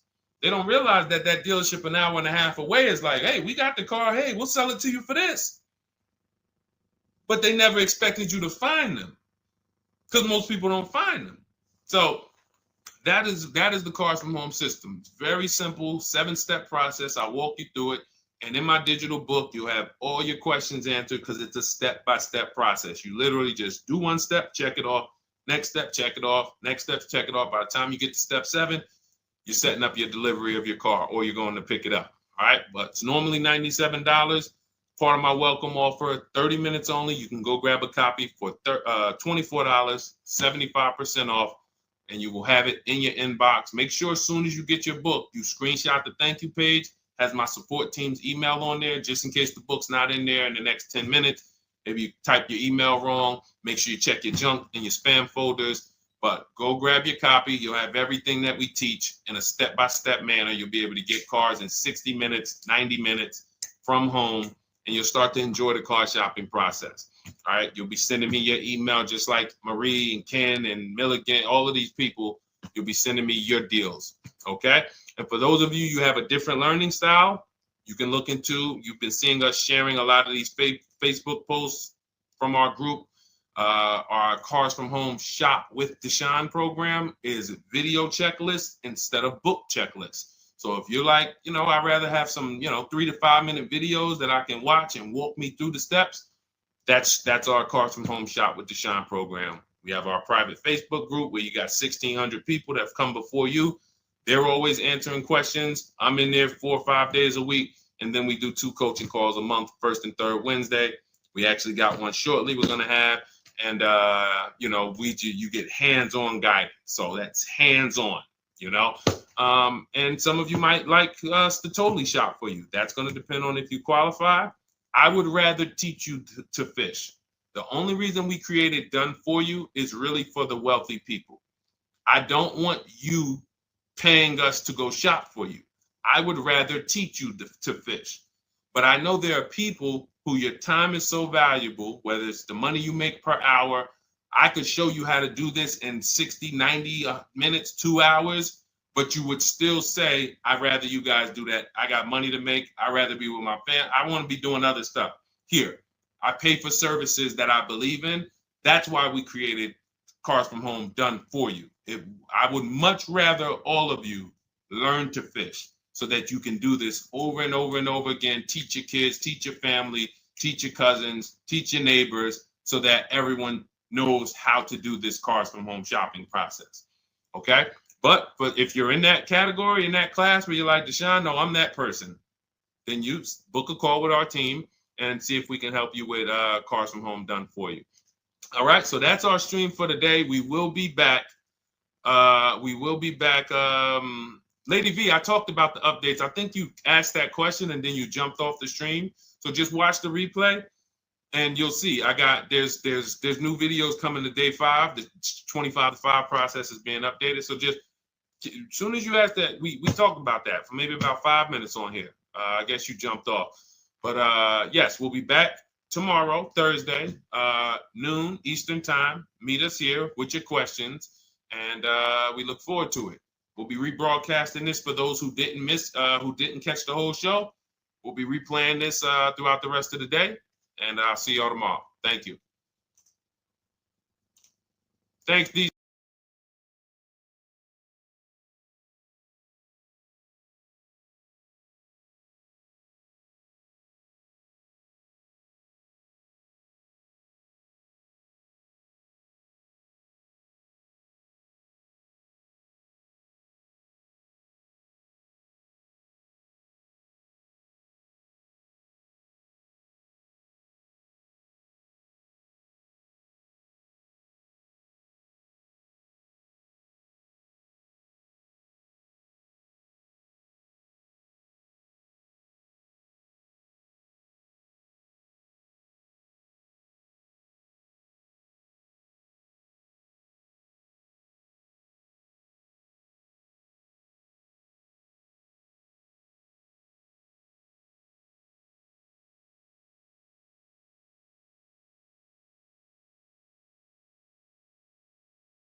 All right, welcome to Car Shopping Mistakes Live. This is our Monday, May 12th episode. We are live Monday through Thursday from 12 to about 1:30. My name is Deshone. I'm known as Deshone the Auto Advisor. And what I do is make sure that people like you never overpay for cars. That's what we've been doing for the last 4 years online. And I spent over 14 years in the auto industry. Worked for General Motors for 5 years, Mercedes-Benz for 5 years, had my own new car brokerage. And now I focus on making sure you have the strategies you need from the inside. So what you're going to see is my perspective is very different, being inside dealers for 14 years. And so you can feel free to start typing your questions. Again, we are live every Monday through Thursday. You can mark your calendar so you don't miss a show at 12 noon Eastern time. And no question is off limits. There's really nothing that I think is going to catch me off guard. So, feel free to start throwing your questions out. First of all, who's shopping for a car? If you're shopping now, or you will be shopping in the next 6 months, type me in the comments. Who's shopping or will be shopping in the next 6 months? Because what you're going to see is you don't want to wait. A big part of what I teach is making sure you're positioned to get great deals, which is not waiting until it's an emergency. Now, sometimes you have an emergency, your car is totaled, your car was stolen, you have less than 30 days with your rental car and you have to get a car. That's different. But we don't want to go into a $30,000, $50,000, $100,000 transaction waiting to the last minute. So who's shopping for a car? Let us know in the chat. Let me know.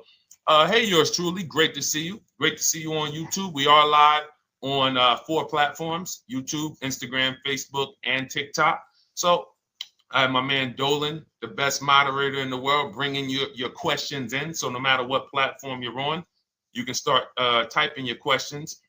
Now, this whole stream is going to be sponsored by my new digital book. It's called Cars from Home. 7 steps to saving time, money, and avoiding dealerships. It's already 5-star rated. If you look on goodreads.com, thank you to everyone who has reviewed the book. You've sent me your stories. You sent me your testimonials. You sent me your deals. Continue to do that. I love getting those emails. It makes a big difference. People like Marie, she got 13,000 off using the book, using the steps. It's a simple do-it-yourself blueprint to really, really maximizing all the money in your car deals. And you can get a copy for the next 2 hours for 75% off. It's normally $97, but as part of our book launch special, you got your copy for 75% off, $24. So you can go to my TikTok bio, Instagram bio, the YouTube comments, or the Facebook comments. We have a link for you, and you can grab your book. You won't leave the stream. And you can come on back. Feel free to ask as many questions as your heart desires. All right. Good to see you, Nikki. Happy Monday. Great to see you.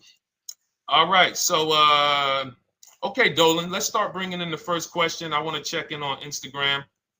And yours truly on YouTube asks, which fees can be negotiated on an offer for a used car? Great question. There's only 3 legitimate fees on every car when you're purchasing it pre-owned. Doc fee. Some people, you'll hear people say, "Oh, doc fees are made up fee." It's a legitimate fee. In fact, when you look on the purchase order, which is that long form after you get your car, you'll see it's oftentimes it's printed on there. So is it all profit for the dealership? Yes, it is, but it also is legitimate. Your DMV fees, plates, license, registration, and your taxes.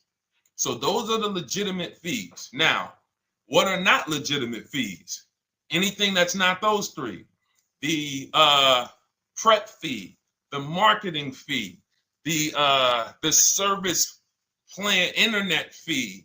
All of these things are absolutely made up. Absolutely made up. Now, what you're seeing now is you'll see, and this is why you never want to go into the dealership looking for a car that you didn't see online first. Online is where we create the competition. Once you're there, we've lost our leverage. That's why everything we teach is called Cars from Home. 99% of your transaction can and should be done from home, where you can see that fine print, where you can actually you can see the dealers who don't have the fake fees before you get out there and waste your time with the ones who do. So you'll see all types of made up fees. Now, what is also being made up, let's go a little deeper on this, is the people, all right, if I put a mandatory service plan on my car, it's not, there's value there. It's not like the internet fee, which is just a ripoff, or the prep fee, which is just a ripoff. There's a service plan built in. Okay, then we have to determine if there's value there for us. There's a key replacement built in. But here's how I would like you to think, yours truly, and anyone who's in a similar situation. You'll be shocked. Anyone who'll be shopping for a used car, type the letter U. I want to drop a couple things for you to keep in mind and lock in. If you're going to be shopping for a pre-owned car, type the letter U.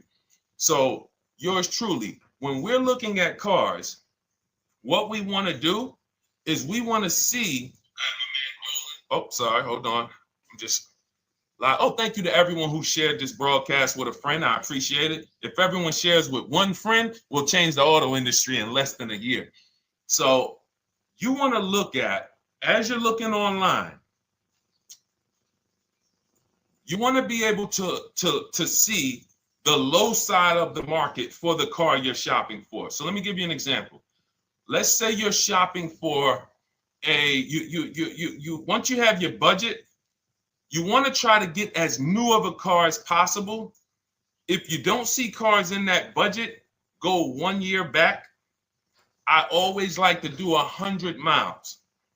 You don't want to just do this neighborhood shopping, because here's again, as someone who's been in dealerships or who was in dealerships for 14 years, I can never be in dealerships now. No dealership I wouldn't want to work in a dealership, but there's no person who could tell you guys the unfiltered truth and be in a dealership. They're going to get fired. So, but here's what you'll see. The total cost is what matters relative to how much the car was when it was brand new.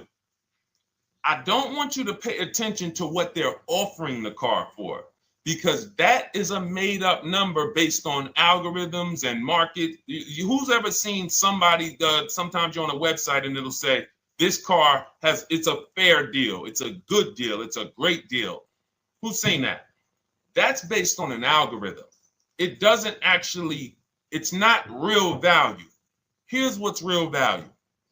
Let's say you're looking at 4 Honda Pilots. They're asking $22,000 for one, $23,000 for the other, $24,000 for the other, $25,000 for the other. So 22, 23, 24, 25, right? Now you're looking and you're like, well, these cars look a little similar. You know, this one, what's the best deal? Once you get the new window sticker of that Honda Pilot, you'll see one of these Honda Pilots was $45,000 when it was new. This other one was $46,000 when it was new. But this other one was $53,000 when it was brand new. And that's the one that's actually giving me the biggest discount. That's the value. Without knowing the original price of that car, we can't determine what value we're getting in the price they're offering us. And when we don't do this, we make this mistake. We end up doing what some people did during the pandemic. They paid the same price for pre-owned cars as they were when they were new. Everyone didn't do that, but a lot of people did because they thought this was my only option. There were people who paid $27,000 for a Toyota Camry that was brand new, $28,000. This is how we prevent that. When we call that in Cars from Home, in my book, the true value discount. And this is how I bought my Infinity truck. I was literally looking at 3 of them, 4 of them. They all had similar prices from 30 to 31.8. And literally the one of them was 46, one of them was 48, one of them was 52, and one of them was 55. So when you do that math, and I have a calculator in my book that does it for you, but it's simple. You just put the MSRP in and you create and you divide the asking price into the MSRP. And you'll see, oh, wow, this deal is giving me 42% off. This deal is giving me 30% off. So you see how simple it is now to shop when you look at it, when you're looking at it that way. Oh, this deal is giving me 30% off the original price. This deal is giving me 44% off the original price. Then you weigh those things out. Now, how? I know what some of you are thinking, Deshone, how do we get the original window sticker? You get the original window sticker. Some brands have it on the Carfax. They have a deal with Carfax. And then sometimes you can Google Maroney label. You're looking for this. I'll show a picture of Maroney label. That's a window sticker. This is what you're looking for. Maroney label. And you can do window sticker, new window sticker. There is a service out there that gets them for $5. Again, I'm not affiliated with it, but here's what you should be looking at. That $5 is like my inspection on a home. I'm only doing this for my top 3 to 5 cars. Top 3 to 5. And once I get that, boom, now, if you're not doing this, there's no way you can get great deals on used cars. It is literally impossible because all you're doing is basing it off of smoke and mirrors. So I'm here to tear back, to reveal this whole industry is smoke and mirrors. It's all about psychology, and it's not about you winning. It's about dealers making you think you won. Hold up. Wait. Wings Buff on Instagram said the audio is not working. I smell sabotage towards you. Let me know if the audio is not coming through clear. Let me know, and we'll try to adjust it. I don't know. Yes, exactly, Amanda. It's called real value. Real value. We call it the true value discount. That's what it's called. So it's biggest discount from the original price. So when you're out looking for pre-owned cars, your only mission is to look at, you can ask the dealer sometimes, hey, you got the original price of the car? Again, you don't buy a new car without it. Thanks, Creole Queen. I appreciate it. She said on TikTok, we're fine on TikTok. I don't know why it may be coming through different on Instagram, but maybe log out, log back in, and let us know if it's something that is just coming through on Instagram. But you'll see the difference. Type $ if y'all understand that before we move on, because we got a lot more questions coming in. But without getting the new car price of the used car, it's impossible. We can make up a price. We can literally just make up a price. Oh, we're asking $32,000 for the car. How do you know that's a good price? But when you know, oh, that car was originally $61,000, they're asking $32,000 for it. Oh, I saw another one over here. They're asking $30,000, but the original price was $50,000. It's not a good, you get what I'm saying? Lower price, which is what most people flock to. Oh, this one over here is $1,000 less. But that $1,000 less is getting you $8,000 less vehicle. Okay? Type $. All right, yours truly said she's good. Did y'all get that? Y'all getting this? Let me know if y'all getting this. All right. Thanks, Sweet Now. All right. We are live. This is our Monday, May 12th show.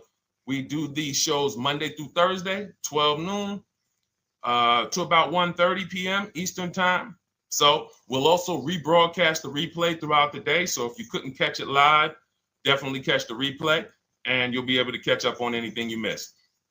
EJ, great to see you on Facebook. How do I buy a Tesla since they only are online and at one price? Great question. You don't negotiate with Teslas because they are actually one price.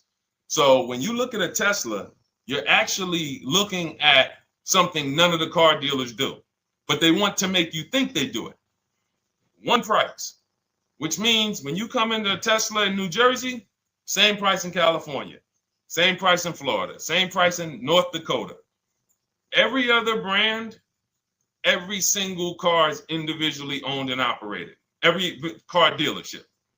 And, I remember like somebody came on the show and said, oh, Nissan is overpriced. I said, no, whatever Nissan dealer you went to was overpriced. There's another one probably 10 miles away. There's another one 15 miles away. There's probably 8 more of them within 25 or 30 miles. When they can make you think, oh, we're all the same, they got you. Big mistake. Very expensive mistake. Thinking every dealer is the same. They're all different. Even the ones that are owned by the same people, most times are still in some competition with each other. But Tesla, unless you're buying a pre-owned one price, no matter where you go, no negotiation. That's what it is. No other brand is like that, though. Go ahead, Dolan. Next question. Good to see you, Nia. Good to see you, Chantel Davis. Vanessa, good to see you, Maze of Empathy. Jonas checking in on TikTok. Great to see everybody checking in. Yes, exactly. Now, I'm actually pulling up something from my first book. It was called 52 Car Buying Questions Smart People Don't Ask That Cost Them Thousands. One of the questions was, how, when, and why should you visit a car dealership? How, when, why? There's only 3 reasons to be in a car dealership. 3 reasons. That's it. You're there to pick up your car because they don't deliver. You're there to test drive a car, or you are there to have your car that you're selling them appraised. That's it. You're meeting with the used car manager to have a car appraised. That's it. Everything else we do at home if you want to get the same results that the people are getting who are getting. Look, this is Christopher. Thanks so much for these resources. Read your entire book last night. I've already been underway trying to put my deal together. What a great book. I have my quotes together, and now I'm ready to take the next step with the calculator. Now, what he's talking about, notice he said I have my quotes, plural, because we teach something called the 25 to 5 strategy. You're connecting with 25 dealers. This is for new cars and leases. Different process for used cars. You're connecting with 25 dealers online. I'd show you how to do that in 20 minutes. This is not car buying school. We're getting these cars and these deals in literally less time than it takes you to visit one dealership and buy a car. You'll be there for 8-9 hours. We'll put in a couple hours over a couple days. And I'm getting them. Eventually, you'll be able to be as quick as me. I get cars in 60 minutes. Does not matter what I want. 60 minutes. If I'm following up on a deal a couple of months, maybe 90 minutes is going to take me. You'll get there eventually, but in the beginning, take you a couple hours from home. Because what you're doing is you're creating a competition. You're using the internet to create a competition. So we get 5 offers on every car. We will not buy a car without 5 offers, because the only way that you're going to see the 80%, we call them the 80%. That's 80% of dealers that are overpriced. The only way you're going to see that is to get 5 offers. It's going to blow your mind. That's when the veil is lifted. The first time now, if you want to do it your way, you want to call around, get the offers, call around, ask for it, try to not, fine, do it that way. As long as you talk to enough dealers to get 5 offers, because then you're going to see, whoa, they've been playing me. How is it that I'm shopping for the same car? I called and got the same.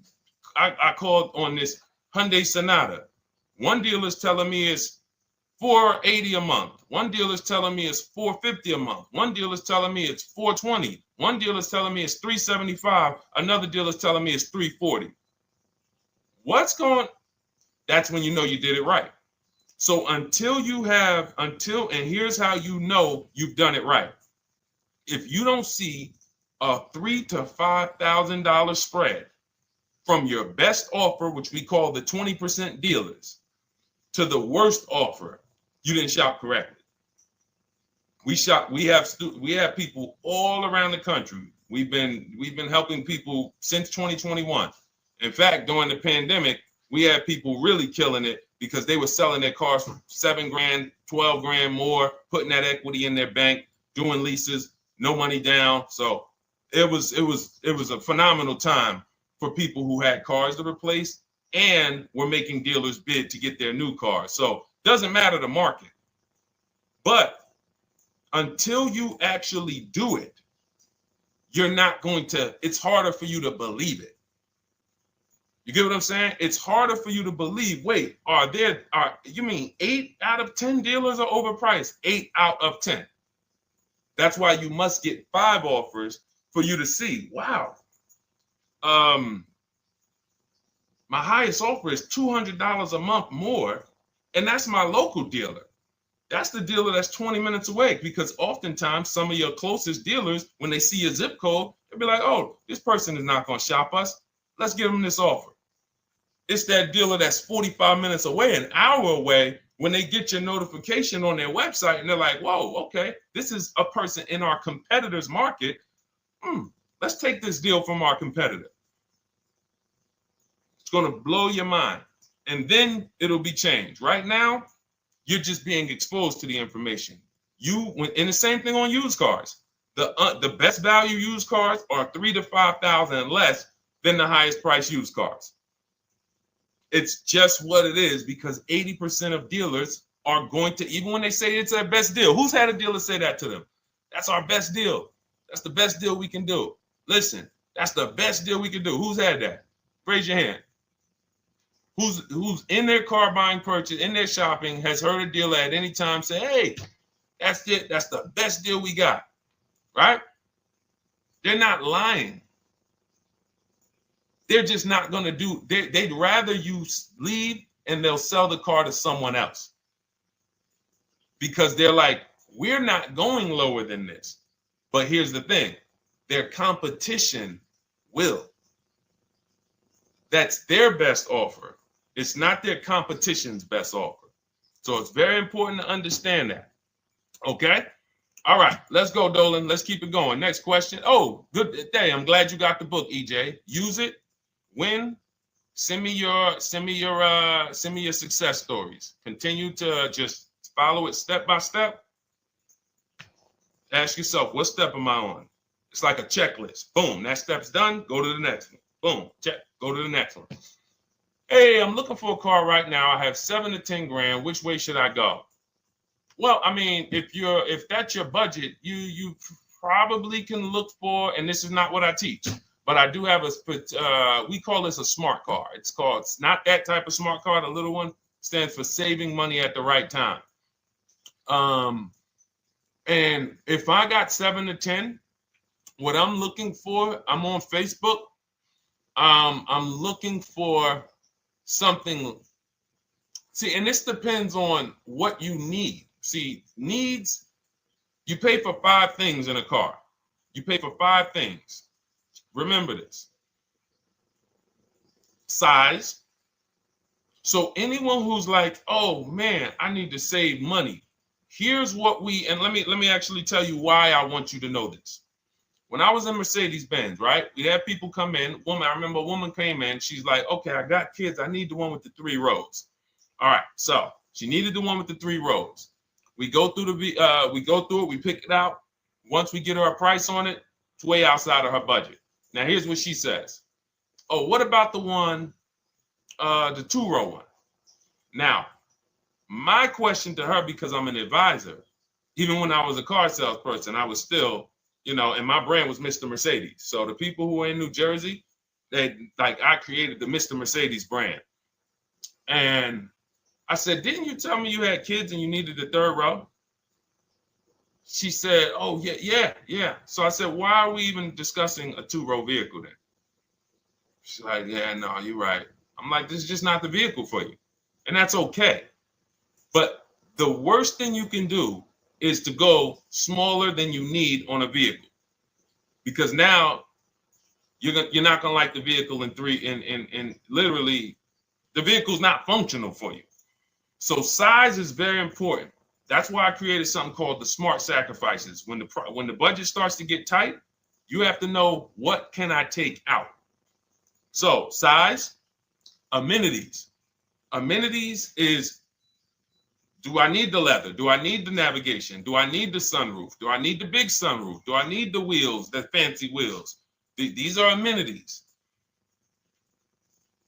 You got power. You pay for power. Do I need the engine? Do I need the bigger engine? Can I go with the standard engine? And then here's where the money starts to really go high. Class. So you look at Chevrolet, Honda, Toyota. Okay, that's class. You go to the next class, you're looking at, let's go Infiniti, Acura, Lincoln, Genesis. These are the next class, which means you can have a vehicle, same size, same amenities. It's 10,000, 15,000 more, different class. Then we go, and of course you have Mercedes, BMW, Jaguars, somewhere in between, Lexus. These are going up in class. So, and then the last thing you pay for, which is really expensive, is exclusivity. So when you have a vehicle, oh, no one else has this vehicle, you're going to pay for that. You can have a super small vehicle. It doesn't have a lot of features, but no one has it. It's a ton of money. So as you're looking at your car with a $7,000 to $10,000 budget, you got to ask yourself, what can I take out? And I say, don't let it be size. Go with the smallest vehicle that will suit your needs, and then get the lowest number of amenities that'll suit your needs, the lowest amount of power, and then you look for the most recent vehicle. And I would look for something. Let's just say, for example, someone's looking at a Mazda 3. It's a $25,000 vehicle, brand new. I don't need the leather. I don't need the fancy stuff. I don't need a big bunch of power. I could probably find one for 10 grand that's not too old, maybe about 5-6 years old, if I'm looking correctly. But you have to know what you can live without, because if you go and do what most people do, most people are not going to listen to what I'm saying. They're going to go out and they're going to buy a big SUV with leather and all the features, and then they're going to get a 9-year-old one with no warranty because there's just no discipline there. See, the things I'm talking about, the disciplined people, the people who are financially astute, who's like, Deshone, I never knew that car buying was this serious. How, like, I'm overspending by $5 grand every car, a minimum. There's no way that you're not. So these things weren't taught to you. None of us were taught how to buy a car. We were literally indoctrinated into, this is how you get cars, ladies and gentlemen. And who indoctrinated us into that? The auto industry. The auto industry. No one told us, oh, create competition, shop for cars like you shop for other things online. There is an internet, no one taught us that. So you have to say to yourself, all right, boom, I got to unlearn so that I can relearn the new way to make sure every time I get a car that I love and I get the most for my money, which is not what most people are doing out here. There's blood in these streets. You hear people, oh, there's no cars, there's no deals. They're walking in the dealer saying this stuff. Like, you're going into a person who wants to sell you something and giving them all the strategy, all the ammunition to sell you, raise the price. Hey, man, I've been looking for this car. Not many people has it. Cha-ching. Thank you for telling me that. Oh man, the tariffs are coming too, right? I hear the tariffs are coming, so things are getting more expensive, right? Yep, absolutely. Yes, they are, Mr. Customer. Thanks for saying all of this stuff. That's how most people buy cars. That's why the auto industry is just printing money on the public. So you got to change your behavior, and that's what we do here. And it's easy, and it's fun. You look at the people. Look, and we'll take some more questions because I see we got one that just came from Nurse Gregory. I got you on TikTok. So this is our Monday, May 12th live show. So we are live. You can feel free to type your question. We rebroadcast this show throughout the day, but we are live every Monday through Thursday at 12. So, but look, when you look at the confidence from Brian. Look, just finalized my deal. First ever lease using your system. 2025 Honda HR-V Sport, $30,000 MSRP, $395 a month, 1.2 ratio. That means he understands how to value leases when he's putting his ratio. 12,000 miles, 36,000 miles, 36 months, no money down. Initial quote was 434. Then he used our calculator, and the counter offer came down to 394. Listen to the confidence. Look, I bought your book, use your system, just closed my deal, have positive results to report. A caveat is I wanted a newly released 2026 Genesis, not even out yet, not even out, GB70. And there are no incentives. I could have gotten incentives on the 2025. However, I wanted the 2026, was willing to pay. I reached out to 20 dealers. We show you how to reach out to 25, but on a Genesis, may not have been as many dealers because it's more of a luxury brand. They haven't built as many dealers for Genesis yet. He says he received 9 offers. Look, that's how we know when you're doing it right. 5 offers, 9 offers, 7 offers. How many offers do you get? Thanks, y'all, for running those likes up on TikTok. Could y'all just keep double tapping the screen every time you hear something you like? You're going to see those likes continue to run up. See, this is it. I'm happy with this. Look, he gets an $815 a month payment on a $58,000 vehicle, 1.4. Now, again, 1.4 is incredible value when you add up those payments relative to the MSRP and taxes. Our goal with leases is to be under 1.5%.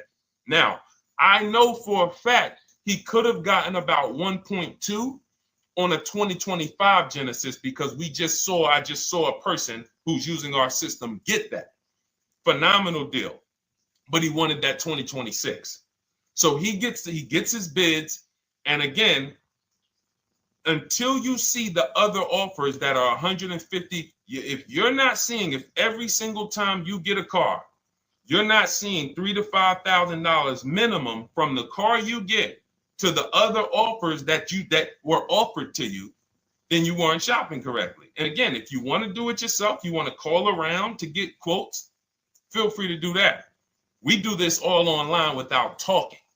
Who doesn't like to talk to dealers? Type me in the chat. You don't like to talk to dealers. So the people who are using our stuff, they're not going in trying to remember, oh, I'm in the dealership now. Let me say, what did Deshone tell me to say? All right. Oh, man, I'm not supposed to tell them about my trade-in.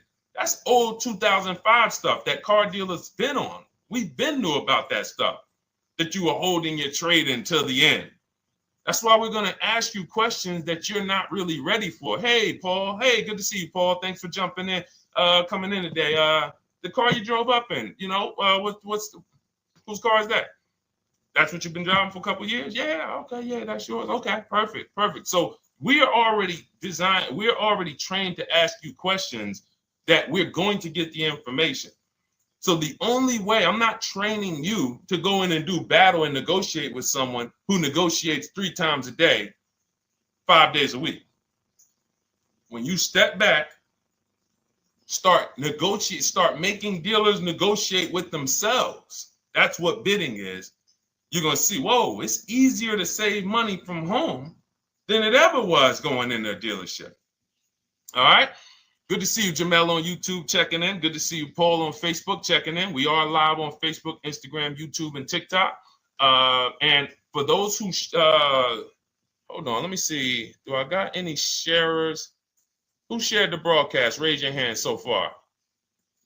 Raise your hand so far if you shared the broadcast with a friend or if you hit the share button.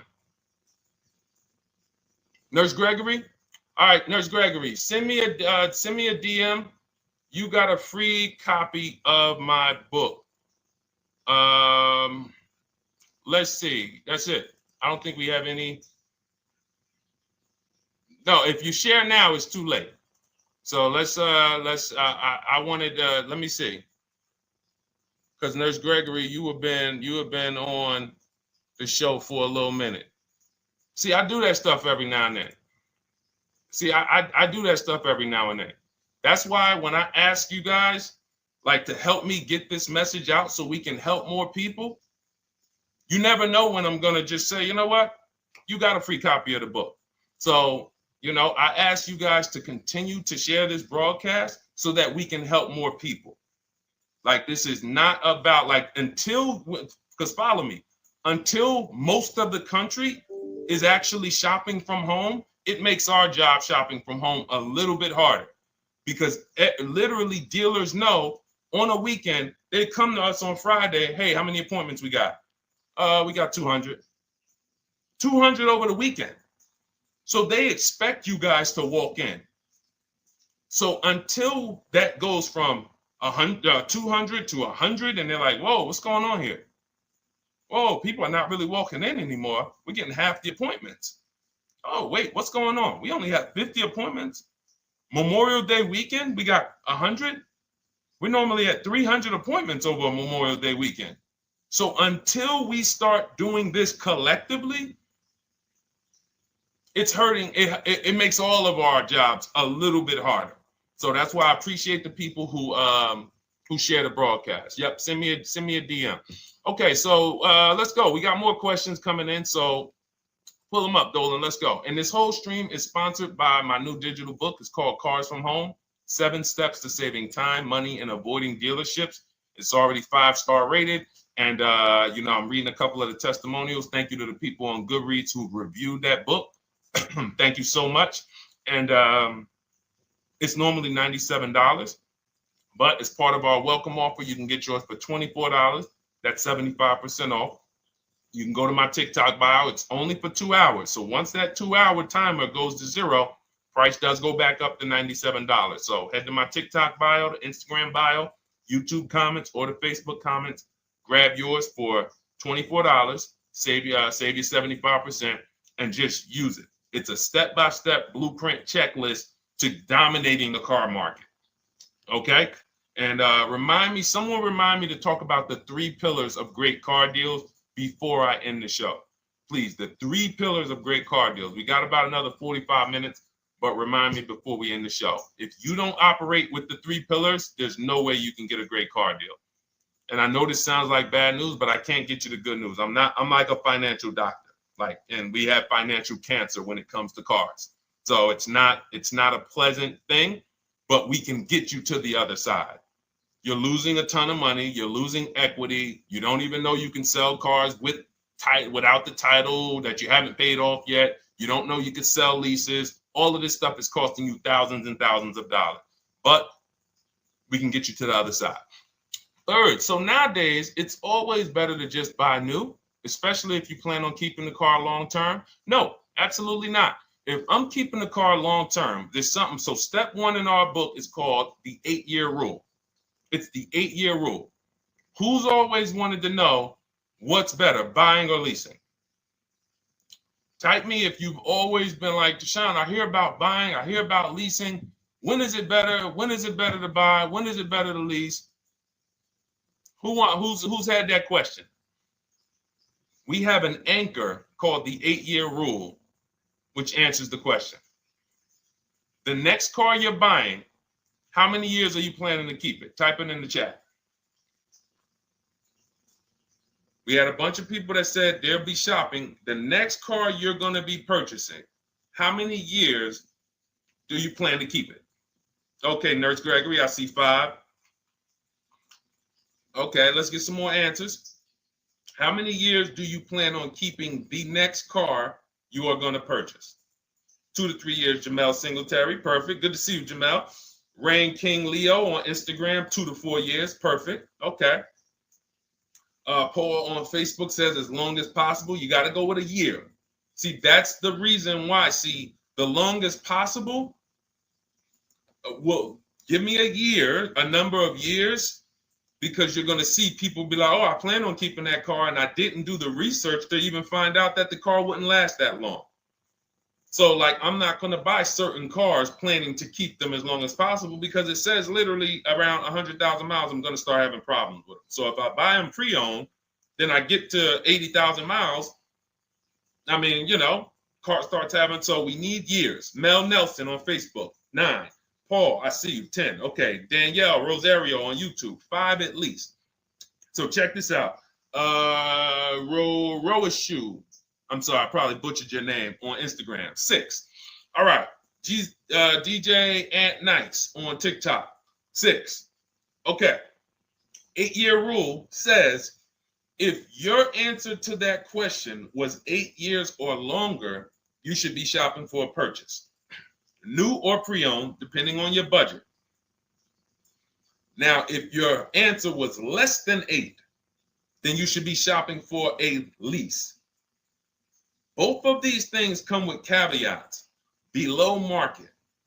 Not these lease deals you see on commercials. Those are not lease deals. I don't even call them deals. None of those prices, as you guys see me share the leases that my students get all around the country and the people who read my book, you're going to be like, wait a minute. Those don't sound anything like the prices I see on the commercials. They're not. We get below market leases. And most of the time with no money down. We always shop with no money down. On a purchase, you need a below market purchase. Again, you should see $3,000 to $5,000 above on other cars that you didn't buy. So the car you got, whether you're purchasing it or leasing it, it should be $3,000 to $5,000 below the other offers that you've seen, the other cars that you've seen online. So when we look and say, do we go new or pre-owned? And I know some of you got shocked with who was taught never lease a car. Like when I just said the 8-year rule, and I said, hey, all of you who your answer, Jamel, 2 to 3, you should be shopping for a below market lease. Dario, YouTube, you should be shopping for a below market lease. Madison, Marv on Instagram, below market lease. Yep. Rain, you've had your car for 3 years. You're already debating getting rid of it. You should be shopping for a below market lease. Yep. Nurse Gregory, below market lease. DJ Ant Nice, below market lease. We'll talk about that in a little bit. You can ask why. But raise your, if you were taught never get a lease, never lease a car, let us know in the chat and we'll handle that. But I want to answer the rest of this question because he asked, is it always better to buy new? So if his answer, for those of you who said, I'm keeping more than 8 years, I'm not breaking the 8-year rule, I'm shopping, don't think about leasing. You're keeping at least 8 years, leasing should not even be in your vocabulary. Now, new or pre-owned.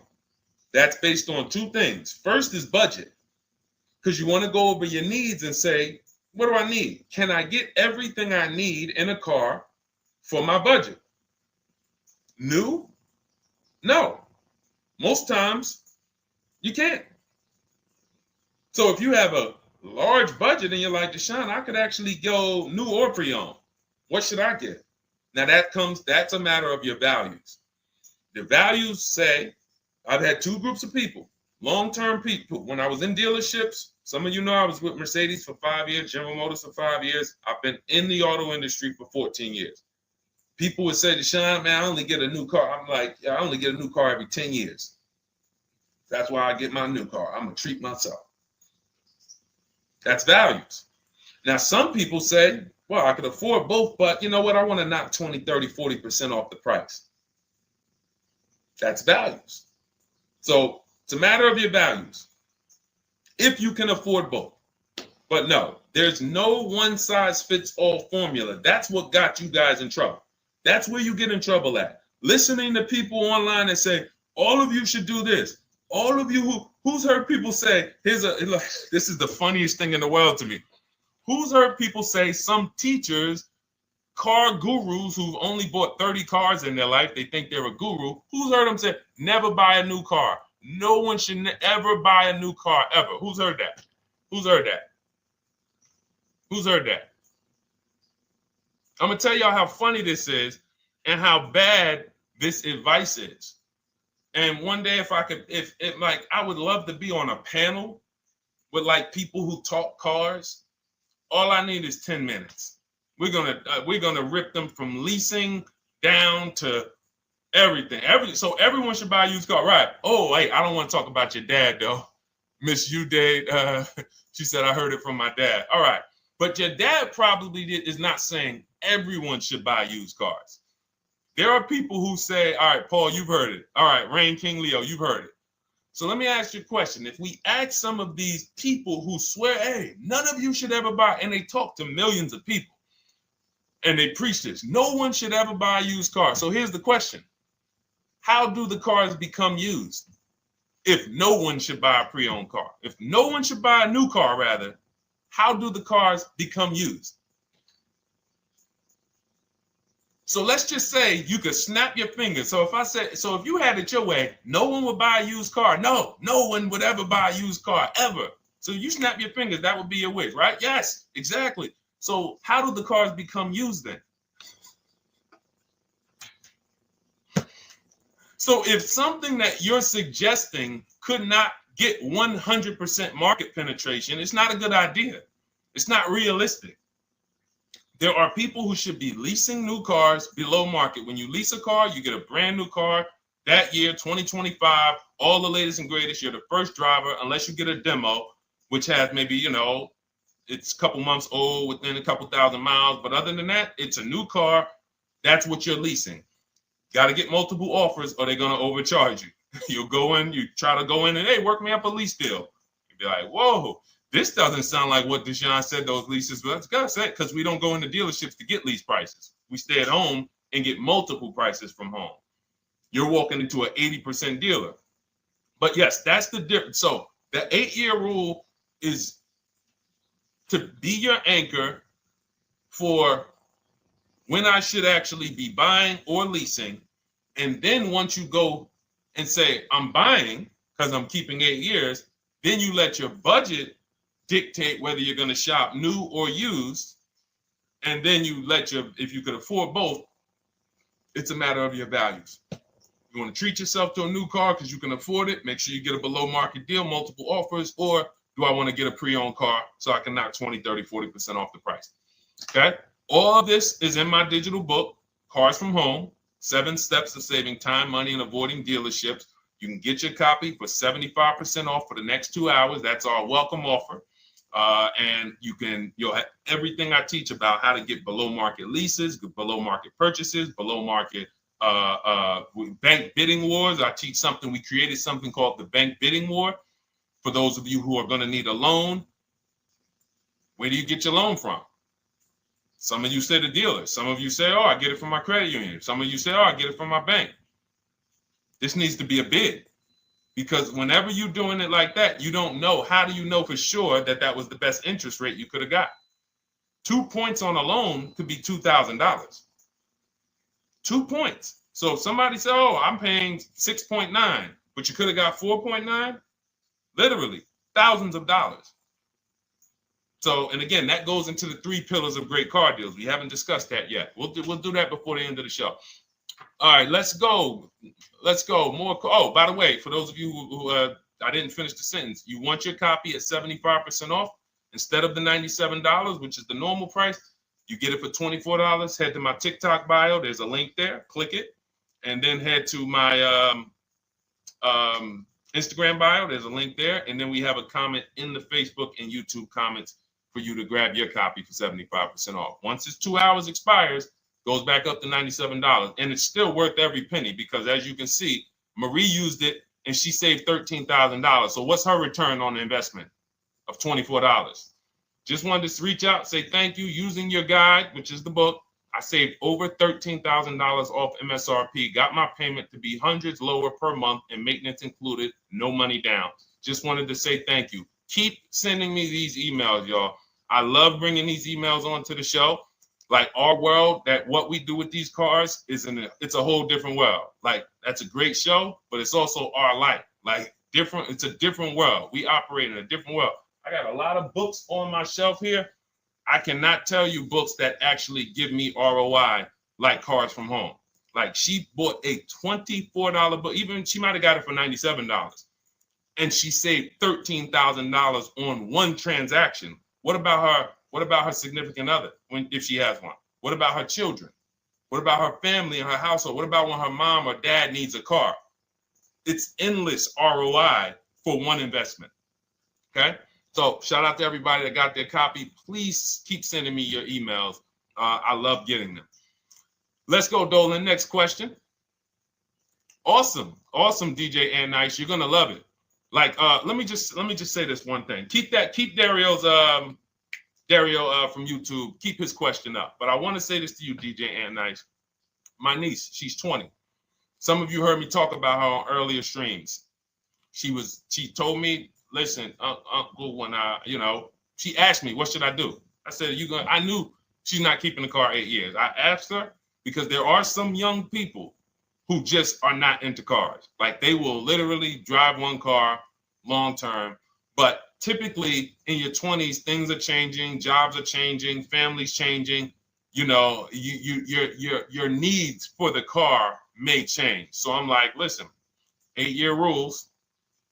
You should be shopping for a lease. You're going to save way more money. Most people go out there and they'll tell you go buy a used car, and they'll put you in a used car for $300, $400, $15,000 is only, that's $300 a month. They'll go and put you in a, $400 payment, $20,000 used car, $18,000 used car. You barely got a warranty. Maybe you got no warranty. So in a year, 2 years, you better have a tow truck on speed dial, just so, you never know. You get what I'm saying? Not saying it's a bad car. Used cars, 5-year-old, 6-year-old, no warranty. You better have roadside assistance. So I said, let's do this. Pick a new car, go drive one, pick one under $30,000. Because she said, I would like my payment to be like, under $350. I'm like, all right. She's got her credit to where it needs to be. This is why we should have our young people with their first credit card early, or as a what's the term? It's slipping my mind. When we add our our people to our account as parents, authorized user. And so she goes out, she drives the Hyundai Sonata. I said, okay, perfect. She said, I like the car. We get her offers. We started getting offers for her Thursday. By Saturday morning, her best offer was $338. We sent out counter offers because I have a counter offer calculator in my book. So when we get the offers, this stuff takes you minutes. Again, I'm not inviting anyone to college to be a car salesman. I'm inviting you to a system that will help you get cars in 90 minutes. So we get her offers. We send out the counter offer. We're probably going to land somewhere around because she only needs 10,000 miles. She's probably going to be about $295. Brand new car, 2025, $26,000 car.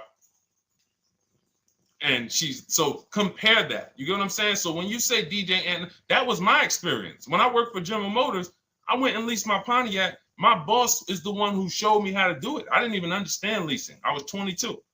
He said, listen, even though I was selling leases, I was just a number. Most car salesmen are this. Y'all, this sound familiar? All right. That's what you want, sir? You like the car? Is this the color? Okay. Let me go get the numbers from my manager. You get what I'm saying? They don't understand the numbers, and that's how I was at 22. I didn't understand the numbers until I got hired at Ray Katina, and Ray Katina, all his salespeople are finance managers too. So that's where I learned the numbers. But before that, I didn't know how this thing worked. But anyway, I'm leasing my first car, $256 a month, Pontiac G6. Brand new car. My other friends out here, they driving other cars, $400, $500 payments. Used cars. So you're going to love it. Like the money is it stays in your bank account, which is our goal. All right. Dario, let's get to you, my man. I'm about to finance my first car at 23 years old with a 769 credit score. Wow. I guess I should have read that question before I just went off on that whole story about my niece and everything. Let's look at Dario's answer to the 8-year rule. Dario, did you answer the question? Dario, how many years are you going to keep this? 5 at least. This is the part. This is the part where I don't know what to do. You get what I'm saying? Help me out here. Y'all get what I'm saying? Like there are times where I literally don't know what to do with this. Everybody, we talked about the 8-year rule, right? We went deep on the 8-year rule. I asked everybody I said, how many years are you keeping your next car? Everybody tapped in 10, 8, 9, 7, 5, 3, 2. I said, okay. Step 1 is the leasing versus buying question. What's going to save me more money? If you are not keeping your car 8 years, you are absolutely overspending by not getting a below market lease. Then, which I didn't even count on, DJ Ant Nice comes and says, hey, man, you talked me into getting this lease because I want to save the most money possible, and I'm not keeping the car 8 years. Then I walk you through a scenario where my niece, her first car, she's 20. She's about to lease a brand new Hyundai Sonata, and her payment's going to be $295 a month. Add that up, $295 a month for 3 years, $295 a month times 36 is $10,620. That is her payments over 3 years. $10,620 over 3 years. Which means if we look at the $26,000 car she's getting, and then we look at the taxes and fees on that $20,000 car, we're probably going to be somewhere around $28,000. Oh, I'm sorry. I'm wrong, y'all. I just pulled up the MSRPs on that car she's getting. It's $28,500. $28,500. She's paying a little over $10,000 to drive a $28,000 car that with taxes and fees would probably put her around $30,000. A little more, but let's just say you get a little discount, $30,000. She's paying. So if she bought this car, what would that car be worth in 3 years? What would that car, if she bought a $28,000 car, $28,000? Throw some numbers out there so we can really try to help Dario and the people who just, all right, may need us to go deeper on this. You might need me to go deeper on this. You might be like Dario, like, okay, Sean, I didn't grasp it. Let's go deeper on this. What would the car that she's getting, my niece is about to get for $28,000, $295 a month, what would that car be worth after 3 years? $28,000 car.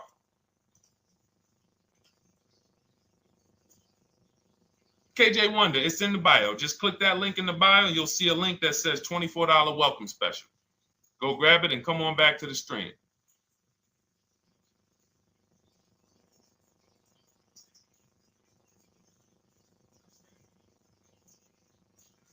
Anybody want to tap in?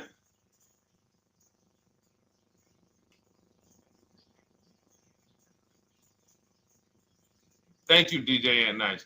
I don't think that's right. So a $28,000 car after 3 years is worth 23? No. That's not after 3 years. That's probably like 1 year. After 1 year, it'll probably be worth 23. 15K depending on the brand. Paul, I think you're gonna lose more than. I don't know one car that sometimes like I don't know one car that depreciates $8,000 in 3 years. So I'm a conservative person when it comes to my numbers. That car is like, let's be real here. You don't buy a Hyundai Sonata, come back in 3 years, you paid $28,000 for it, come back in 3 years and they give you 20 for it. It's going to be more like $13,000, $15,000. What if you have an accident? You get what I'm saying? So, and unfortunately, you know what's hard about this? The only people who really understand depreciation and how much cars lose value are people who pay cash. It's very tough for you to see what you're really getting when you're a payment shopper. But as someone who never, listen, people would love to go into a dealership, get a car for $28,000, come back in 3 years and get $20,000, come back in 3 years, get $18,000. I only lost $10,000. That doesn't happen. That's why people come back in 3 years and they're like, that's all I'm getting? So the point is, she's paying $10,000 of depreciation over a 3-year period. That's it. So in order to beat what she's about to get, or people who are getting below market leases, any people who are getting below market leases like we teach, you would have to get at least $20,000 to beat her. You would have to get at least, because she's only spending $10,000 over 3 years. And sold by foreign. Guys, this is not, this is really not up for debate. I am, and unfortunately, maybe the pandemic threw you off, because some of you, if that was like your first car you ever replaced, and you went and you got out of that car during the pandemic when every car was worth $7,000 to $12,000 more than it should have been worth. You can't do that today. And we had people right after the pandemic writing me saying, "Oh, yeah, I'm gonna do this, and then I'll go and trade that and get all my money back like I just did before." No, that was a very rare case of limited supply, the supply chain of cars. Now we might see that again with tariffs. When tariffs come, we might actually see our cars appreciate, because the whole new car market is going to be more expensive. But cars are not, literally the depreciation curve on most cars are 15% the first year, sometimes 20, another 15% the second year, 10%, 5%, and then it gets smaller. Once you get to about 7 years, the depreciation starts to cool off. You're losing 50% of the value in the first 5 years. And if you drive a lot, you're going to lose it quicker. So when we look at paying a small amount of money for a expensive car, that's what leasing is. So there's no, when you, and let's wrap it up like this. If she would have bought this car, this same, because this is really a leasing versus buying lesson. And I don't know, however deep we need to go on it, that's how much deep we need to go until some people it clicks, because it may not click for everyone. I'm trying to make it as simple as I can, which is why I'm only talking about what's coming out of your bank account. Like, isn't that what we're supposed to care about? But for some reason, some of us are thinking about other things when it comes to cars. We go into somewhere else. So let's look at if she would have bought this same car, the same $28,000 car with taxes and fees, probably about 31 and change. But let's just round it off to 30. What's her car payment, everyone? Those of you who know the rule, every $5,000 is about how much per month on a loan?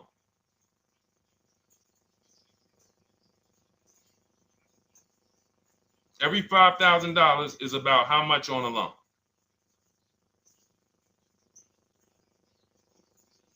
Now, every 5,000, thank you, DJ Ant Nice, you got it, $100. So again, these are videos that I make that, thank God, has been seen hundreds of thousands of times, some of them into the million. Every $5,000 is about $100 per month on a 5-year loan. Yep, you got it, Jamel. So what would this car cost her that was 30? Thank you, Tony, man. It would cost her $600 a month. So the same car that she's leasing for $295 a month would cost her $600 a month if she wanted to purchase it. Now let's throw one more scenario in there. Let's say she finds one for this price that yours truly said, about $18,000. She gets a 3-year-old used one. 3-year-old used car, good mileage on it, taxes and fees. She's a little over, let's round it off to $20,000. What's her payment? What's her payment for a 3-year-old used version of what she's getting new right now? $400. So where does it make sense to purchase at? Thank you, D-Boss. On TikTok, we see you. We are live. This is our Monday, May 12th live show. We're live from 12 to about 1:30 Eastern time, Monday through Thursday. Mark your calendars so you don't miss a show. 400. Where does it make sense at? I'm on my 7th lease. Where can you tell me that it makes sense at, unless you're one of the people, like, let's go back to Paul, who's keeping his next car 10 years. Let's go to, Paul on Facebook. Let's go to, who else we got? We got a bunch of people that said 8 to 10. Nope, not too many. That's why I read all of that, and I'm like, yo, all of you people should be leasing. 10 years. Wait, nope. I can't find many of you who said you were going to be keeping more than 8 years. So where does it make sense at? That's 3 scenarios where we took the same exact car that she's about to get for $295 a month, brand new 2025. We said, okay, if she got the same deal on that new car, she'd be paying $600 a month for 5 years. If she took it for a 6-year loan, she'd probably get her payment down to $500, but that's for 6 years. And again, she's not keeping the car that long. So when she goes to replace it, she's probably going to have negative equity in 3 years, like most people. Come back, every single car transaction you do, oh, I'm replacing it. Oh, you got negative equity. Oh, dang, how? This is how. And then we took another scenario of her buying a pre-owned one, and her payment on a 3-year-old one with 1 year left of warranty is higher than her payment on the new one. Where does it make sense? Thank you, Tony, man. It doesn't. It doesn't. Listen, depends on the interest rate and the length of the loan. We always, this is an average interest rate. So it's not going to be, your interest rate isn't moving you from from every $5,000 on a loan being $100 a month to every $5,000 on a loan being, $50 a month. No, it's not the way it works. Good interest rate, maybe every $5,000 is $90, 85 tops. It's not 50, to the point where, and this is how people get in trouble. That's why our people don't get in trouble, because they don't go in looking at a $20,000 or $30,000 car saying, oh man, I'm gonna get that to $400 a month with no money down. Yeah, you'll get it $400 a month with no money down. Your loan's gonna be 96 months. So when we have these boundaries, this is how we move. We're not even talking about the bidding process. We're talking about the bidding process is how we get the dealers to give us the best prices. Right now, what we're talking about is structuring our deals. Because if you go out and you get a great deal on a purchase, but you should have leased, you got a bad deal. You got a bad deal. If you go out and you get a great deal on a purchase, let's just say she gets $5,000 off this car. So instead of 30, she purchased it, she got them to knock off $5,000. Her payment still, instead of $30,000, it's $25,500 a month.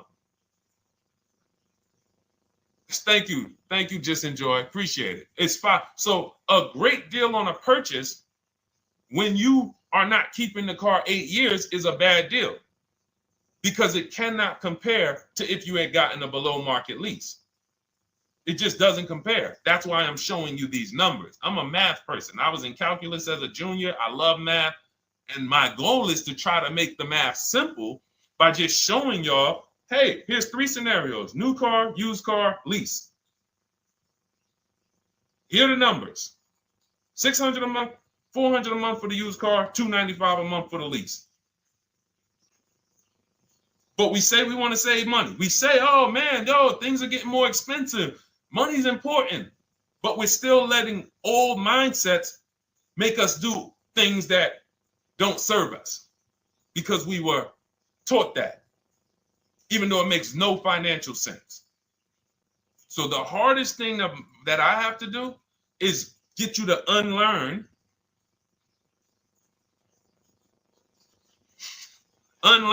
what you have been taught.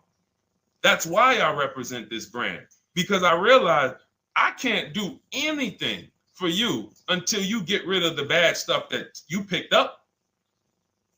You didn't go to school and you were indoctrinated into, this is how they taught me to get cars, even though it makes no sense. It creates buyer's remorse. You leave the dealership hoping you got a good deal. I hope I did all right.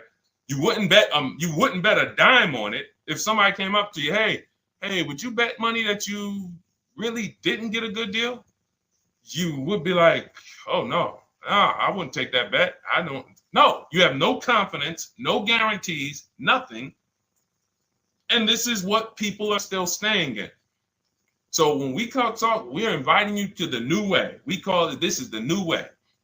And so everything that we're talking about, you can get in my literally my video, my step-by-step checklist, Cars from Home, 7 steps to saving time, money, and avoiding dealership. You don't have to worry about trying to remember this. You can literally get it in book form. It's a digital book. You don't have to wait for the mail. And the thing about the digital book is when something new happens, I update the book. Like a year ago, we had Room in the book. Room went out of business. If you had a physical copy that you had bought, now here I am talking to you about, oh, now guys, you got to get volume 2. No, I just went in, we update the master file, Room's going, process stays the same. So that's the thing. So it's normally $97, but as part of our book launch special, you can get your copy for $24, 75% off. It's a 2-hour only offer. So next 2 hours, if you visited, you'll see the timer. Once it gets to 0, the investment is $97, and it's worth every single penny. The return on that $97 will be incredible. But if you get there before the offer expires, you get yours for $24. So head to my TikTok bio, click that link, my Instagram bio, the YouTube comments, or the Facebook comments. We have a link there for you. Grab your copy for 75% off. All right. All right, Dolan, let's go. We got time for a couple more questions.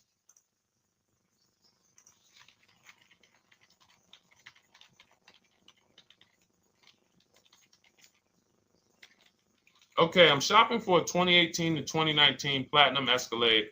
Should I buy in town, or what do you feel about delivery charges from out of town? I would compare. So it goes back to what we started talking about on in the show when we first started. Total. This is why you need to know the original price. So when you know the original price, what you're looking at, and this is everyone who's shopping for a used car. Without knowing the original price, you're just grabbing at straws. You're buying based on made-up prices. You don't know. How do I know he's asking $65,000 for it? How do we know that's a good price? You don't. Buyer's remorse prone. Zero confidence in what you pay. But when we know the new price, oh, the original price of this one was $102,000. Original price of this one was $110,000. Original price of this one was $90,000. And when we get into more expensive cars, the losses become way more. To whom much is given, much is also required. So the losses on 80, 90,000, 200 Bentleys, Rolls Royces, the losses become multiplied dramatically.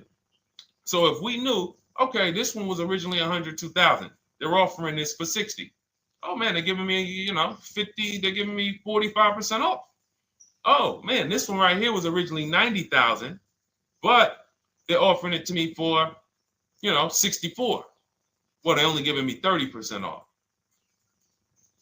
So you'll look, without knowing the original price, you're buying the wrong car because you're not buying based on value. You're buying based on made up prices. We think this is a good price in the market, but what is the discount off the new vehicle? That's the only thing. And then you use that and you say, okay, well, this one's giving me 45% off. It has 29,000 miles. This one's giving me 30% off. It only has 15,000 miles, and you can judge more accurately. You can judge accurately when you know real discounts versus nothing. So we must know how to get the new price. I mentioned it. Some brands have a agreement with Carfax. You can get it on the Carfax. Some brands have and some brands you can go to Google and Google the window sticker or the Maroni label, and you can get it that way. And then you'll see some companies that may sell it. But again, I'm never buying a used car without knowing the original price. And anyone who's listening to me and using the Cars from Home system, none of these people, Christy, look, none of these people, Milligan, Courtney, Melissa, Sheree, Ken, none of these people are buying a used car without knowing the price, the original price. That's how they get you. So when we look at what the price is with delivery, we're just factoring that in to the overall. So with the delivery, I'm still getting 42% off the original price. With the delivery, I'm still getting, so you factor all in cost compared to the original MSRP, and that tells you what the good deal is or what is not the good deal. And many of you, you're gonna see, whoa, I've been buying used cars that really don't have, because you're gonna pass on a lot of cars. Once you actually start using what we teach, it's an elimination system. It's a sorting process. We weed out the garbage. So a lot of the cars that you would have normally gotten thinking it was the good deal, you're gonna see, whoa, if I didn't know this, I would have got that car, because that car is $2,000 less money online. But when I got the original MSRP, I see that this car has $20,000 more equipment in it. MSRP of this car was 105. MSRP of this car is 85. Whoa. And it might not be that dramatic, but sometimes especially on some luxury cars, it will be. It'll be that different. So this is how we gauge value. So when we pull off in the dealership, you see people, they send their numbers. You're going to be quick to write me. Man, I can't wait to write Deshone and tell him about this. I can't wait. Man, you're going to be just like all these other people, all these people we show. Rosalie, I can't wait to write him because I am confident in my deal now. Like, whoa, bro, I just got a used car. I got 48% off the original price. Man, confidence. Would you bet money that you couldn't have got a better? No, yeah, I bet money, man. I did my research, man. I stayed at home. I used the internet like you walked me through it. There was no better deal. I had to, and you know how I know? There's a couple signals that I look for. People say, man, I had to drive an hour and a half to pick this thing up. I'm like, I know you did it right. People want that neighborhood dealer to be, oh, that's my dealer. You own it? No. Somebody did that. Hey, yeah, I work out with a guy at the gym. He came up to me one day. He said, yeah, because I went to my dealer the other day. And, they was telling me. So when I hear this, that just literally is like, oh, you own a dealership? Oh, no. I mean, you mean the dealer that sells you cars and services? Yes. Okay. See, it's just these are not our friends. People inviting their car salesmen to their barbecues. Start making them bid. Watch how quick you see Charlie is not coming to the barbecues anymore. You got your car salesman coming to the barbecues with you. Hey, how many cars? Oh man, this is Charlie. Charlie, let me introduce you to my neighbor Jane. Charlie's been selling our family cars for years. Charlie's like, yeah, hey Jane. Yeah, hey, listen, Charlie, how long we known each other? Well, I knew your grandfather first. Yeah, listen, Charlie, hey, watch you start one transaction where Charlie gets a message, your message from online. Hey, this is Nicole Stewart. I'm looking for this car. We have all of these templates in my book too, so you don't even have to think about what you're going to write. You just copy and paste them. Hey, phone's going to be ringing from him. Now, we use a shopping email and a shopping phone number. We never give the dealerships our phone number. We don't want dealerships coming to our personal phone number. We use a Google Voice and we create a brand new Gmail. So you look and next thing you know, you're getting a phone call. Hey, Miss Stewart. Hey, Nicole. Calls you by your first name because, he knows your grandfather and everything. Hey, Nicole, I just got the email saying you wanted to get some, you were shopping online. Like, what? Come on. So when are you coming in? You come on in. No, actually, I decided I'm going to get a couple offers. I just want to make sure. Now Charlie has to compete. Now Charlie has to compete. And you're going to see that Charlie doesn't like to compete. He likes to make you think he gives you a great deal.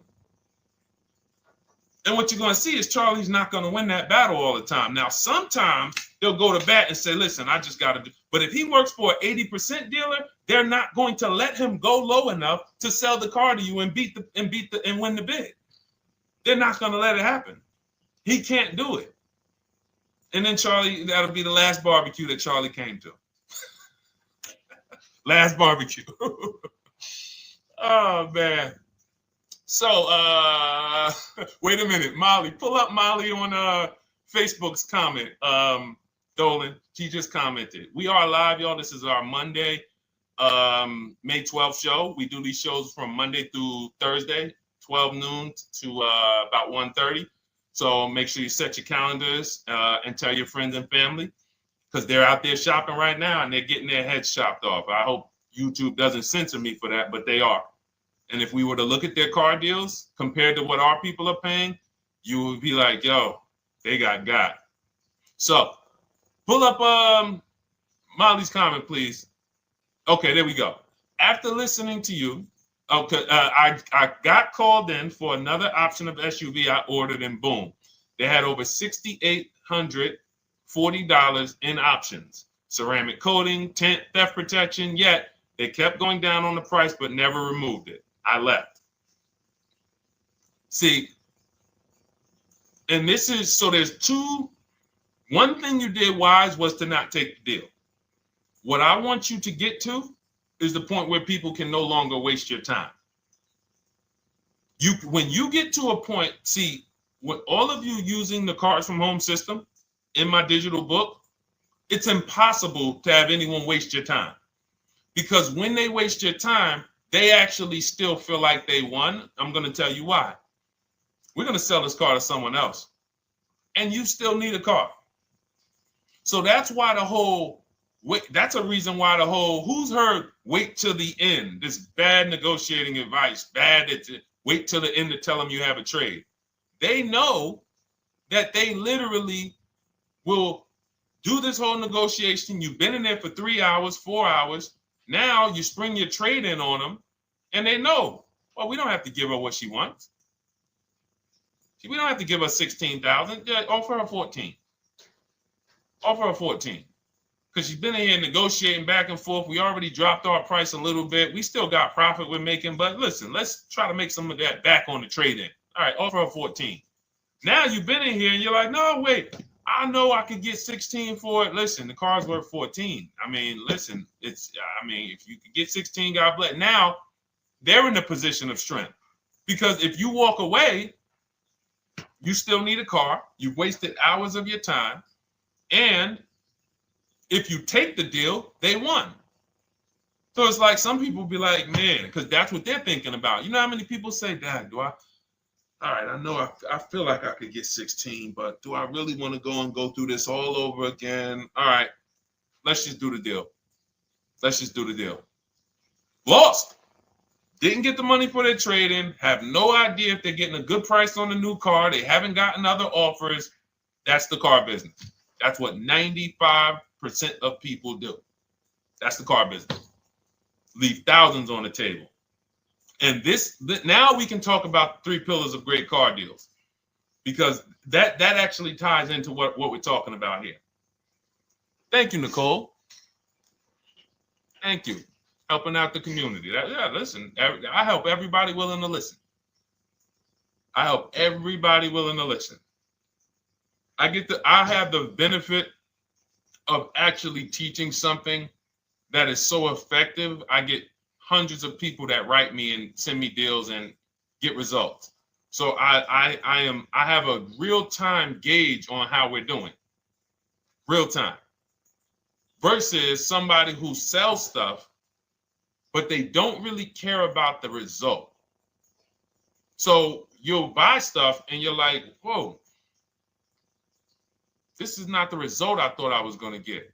All we do is hold ourselves accountable to the results. And as long as we keep getting these emails in, as long as we keep getting people writing us, taking pictures, sending stuff, we know people out here getting the same types of deals that I would be getting. And that's what I want. I don't want anyone taking a deal that I wouldn't take. As somebody who's done thousands of transactions with Mercedes and General Motors, leased 7 cars. I'm the one my friends call. They've been calling me for 7 years, 8 years. Deshone, all right, man, I need a car. I'm good. Listen, this is what I do. And the way that we give them peace of mind is the comparison offers. You only have peace of mind with comparative offers. There's nothing else. That's why you can buy spaghetti sauce, and that's why you can buy a TV on Amazon in 5 minutes, 10 minutes. Because you're going to go through, boom, okay, all right, let me check Walmart.com. All right, let me check this site. All right, let me check this site. All right, this one's the best. You spend $800, $400 in 15, 20 minutes. And not feel buyer's remorse because you've seen the options. Buyer's remorse comes from not seeing other options. It's that simple. All right, let's go. All right, Dolan, we got time for. All right, yeah, throw another one in, Dolan. Let's go. All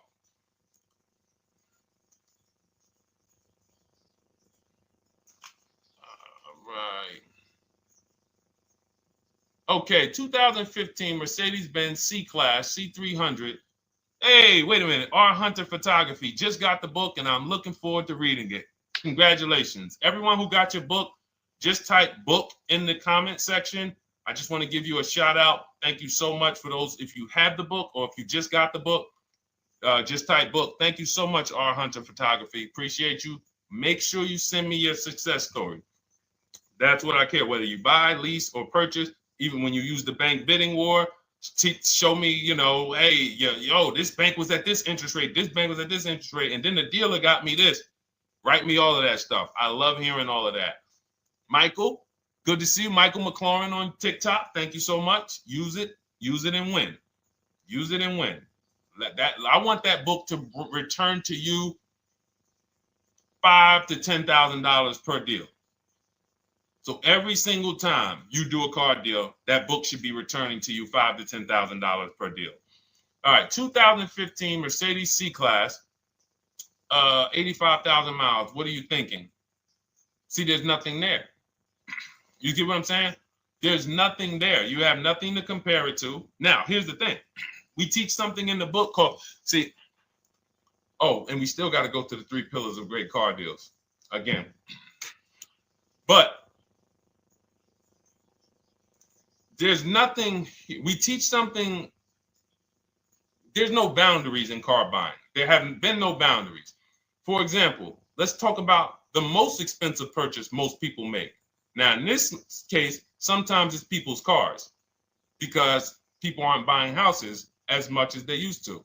But the most expensive purchase people make is their house. Would anyone on here get a 40-year mortgage? Anybody? Yes or no? Thanks, EJ. Enjoy the book. I can't wait to hear from you. Anyone? Would anyone get a 40-year mortgage? Anybody? We got smart people on here. Anybody signing up for the 40-year mortgage? No. Okay. So if no one's signing up for the 40-year mortgage, the question is why? Why? Because we know that's too long. If you got to take a 40-year mortgage, go. God bless you. Yes, go get you. God bless you. Hope she's well. And I'm glad you got your book, Daryl. Would anyone, and you don't have to worry about reading it. It's a step by step. It's a checklist. So do one step, check that step off. Next step, check. Boom. That's how it is. Because there's a built-in. It's been built into our education. You don't take a mortgage longer than 30 years. And if you want to be super conservative and you can afford it, take a 15-year mortgage. But we don't go 40. We don't go 50. They're available.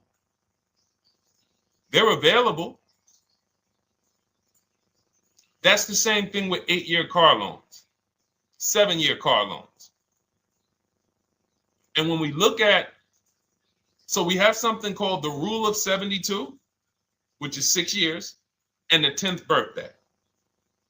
What this says is you should never take a loan longer than 6 years, 72 months, and you should have the car paid off by the 10th birthday.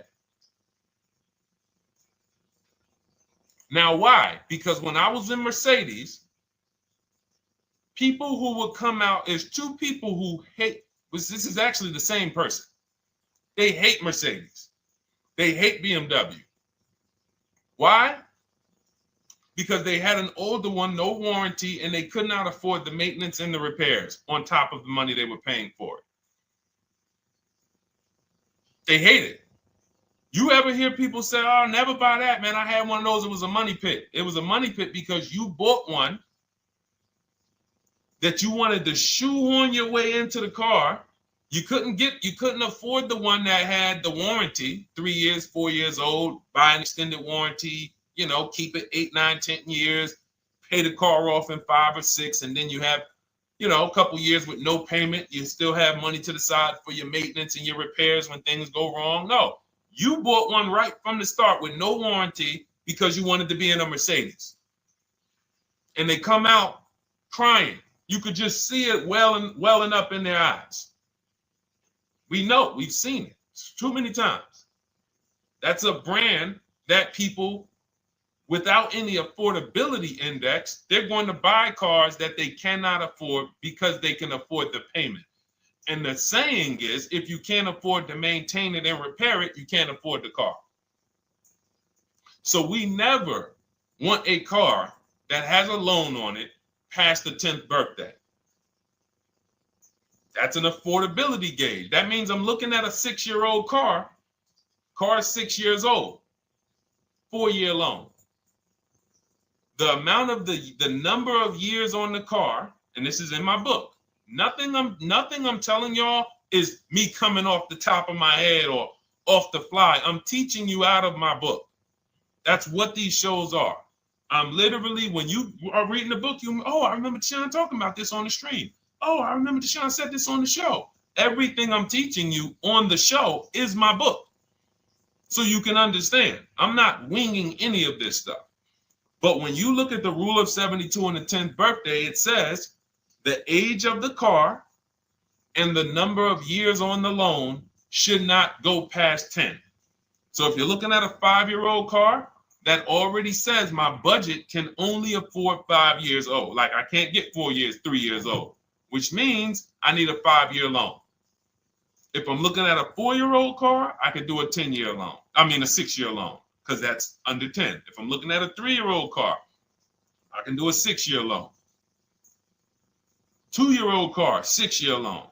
But if I'm looking at a 7-year-old car, 3-year loan. And what you're going to see is, wow, when I use that, Deshone, I see there's certain cars I can't afford. Correct. Correct. Because you can't afford the car to begin with if you need to get a 6-year loan on a 7-year-old car. Does that make sense? Type $ if that makes sense. Type a $ if you're getting this. Type a $ and let me know you're getting this. Never heard of a 40-year mortgage. Exactly, Artelis on Instagram. I didn't hear about it until I started teaching this. Because the reason we created the rule of 72 on the 10th birthday is because we wanted to bring the same standards that they have in mortgages to the car business. There are people who only get a 3-year loan on a car or a 4-year loan on a car. That's like a 15-year mortgage, short-term mortgage. And then there's people who say, all right, I want to do a more average 5 or 6-year loan. That's your 30-year mortgage. But when you start going to 7-year loans, that's 84 months on a car, you're moving to like a 40-year mortgage. You are going past affordability. This is a sign. This is a red flag. I cannot afford this car. I cannot afford this car. Let me look at less car. Let me look at what I can sacrifice. We talked about that earlier. Can I sacrifice size? You don't usually want to do that unless you're getting a car that's just big for no reason. Oh, I just like big cars. Well, you might not want to get a big car in this time. You might want to go smaller. But never get a car that doesn't cover your needs in terms of size. What you really want to look at is amenities. All right, I don't need the big sunroof and the leather and all of this stuff. You know what? Let me go to the next amenities down. Class. So you're like, oh man, I'm used to driving Lexus. I'm used to driving Mercedes. I'm used to driving Genesis. I'm used to driving Infiniti, Acura. No, maybe you got to go down to the next class. You'll save $5,000-$7,000 going to a lower class of vehicle. These are the things that you want to be looking at. This is how you want to approach. This is how you don't. This is how we win. This is how you understand your car transactions versus just like, all right, time to get a car. Can you just do this for me, Mr. Person who I know is going to make money on me, and it's your job to make money and they're going to fire you if you don't make money on me? Could you just get me the best deal possible? No. EJ, thank you. Ray, getting value out of it. I see you. Awesome. Deshone, how much should we try to negotiate out the door? That's a bidding process. See, that's a feeling for, we don't worry about that. I'm going to tell you why. Some deals, their best deal is going to be $10,000 off. Some cars, the best deal is going to be $5,000 off. Give you an example. In some deals, the best deal is going to be, you're not ready for this, almost $30,000 off. Now, let me show you each one. So when you look at, where's Tiffany? So Tiffany, no, that's Chris. Hold on. That's Kanika. Oh, wait a minute. All right, let's go to the. So the question you're asking reflects normal negotiation, which is we're feeling for the bottom. We don't really know where the bottom is. We're feeling for the bottom. And you're feeling for the bottom, it's a losing strategy because you don't know how deep, you don't know how low the bottom is. When you feel like in your gut, okay, I think this feels like the bottom, you take the deal. Losing strategy. Because the bottom is different for everyone. So you look at somebody like Sean. Sean gets 15, he bought an F-150 Lightning. He got, with the discount from the dealer and the hidden money, unadvertised rebates, over $20,000 off his F-150 Lightning. Over $20,000 off. Now, you look at somebody who, let's see if we can find Kimberly. Kimberly, when she got her Maserati, I love just keeping Kimberly up because she's like, you know, she got over $20,000 off her brand new Maserati when she got it, even though it was last year. But I want to look for a smaller deal. So I think I might have took Tiffany's down. Hold on. Because Tiffany got a Mazda. Hold on. I used the strategy in your book. Hold on. Tiffany got a Mazda, and when she got her bids, her best offer was $6,300 off. That was the best offer on that car. But she had other offers that were $3,000 off, $2,000 off, sticker price, over sticker. That was $63,000 off, $6,300 off. Then you look at somebody like Milligan. Milligan got the biggest discount I've ever seen in my life. She got a $79,000 car. She got her bids, and she got almost $30,000 off. It's $79,000. She paid $51,359. Brand new car. Brand new car. Brand new car. So do you see that if we're trying to feel for the bottom, let's say you think, all right, $3,000 off. I guess that's a good deal. You're getting beheaded. So we cannot feel for the bottom.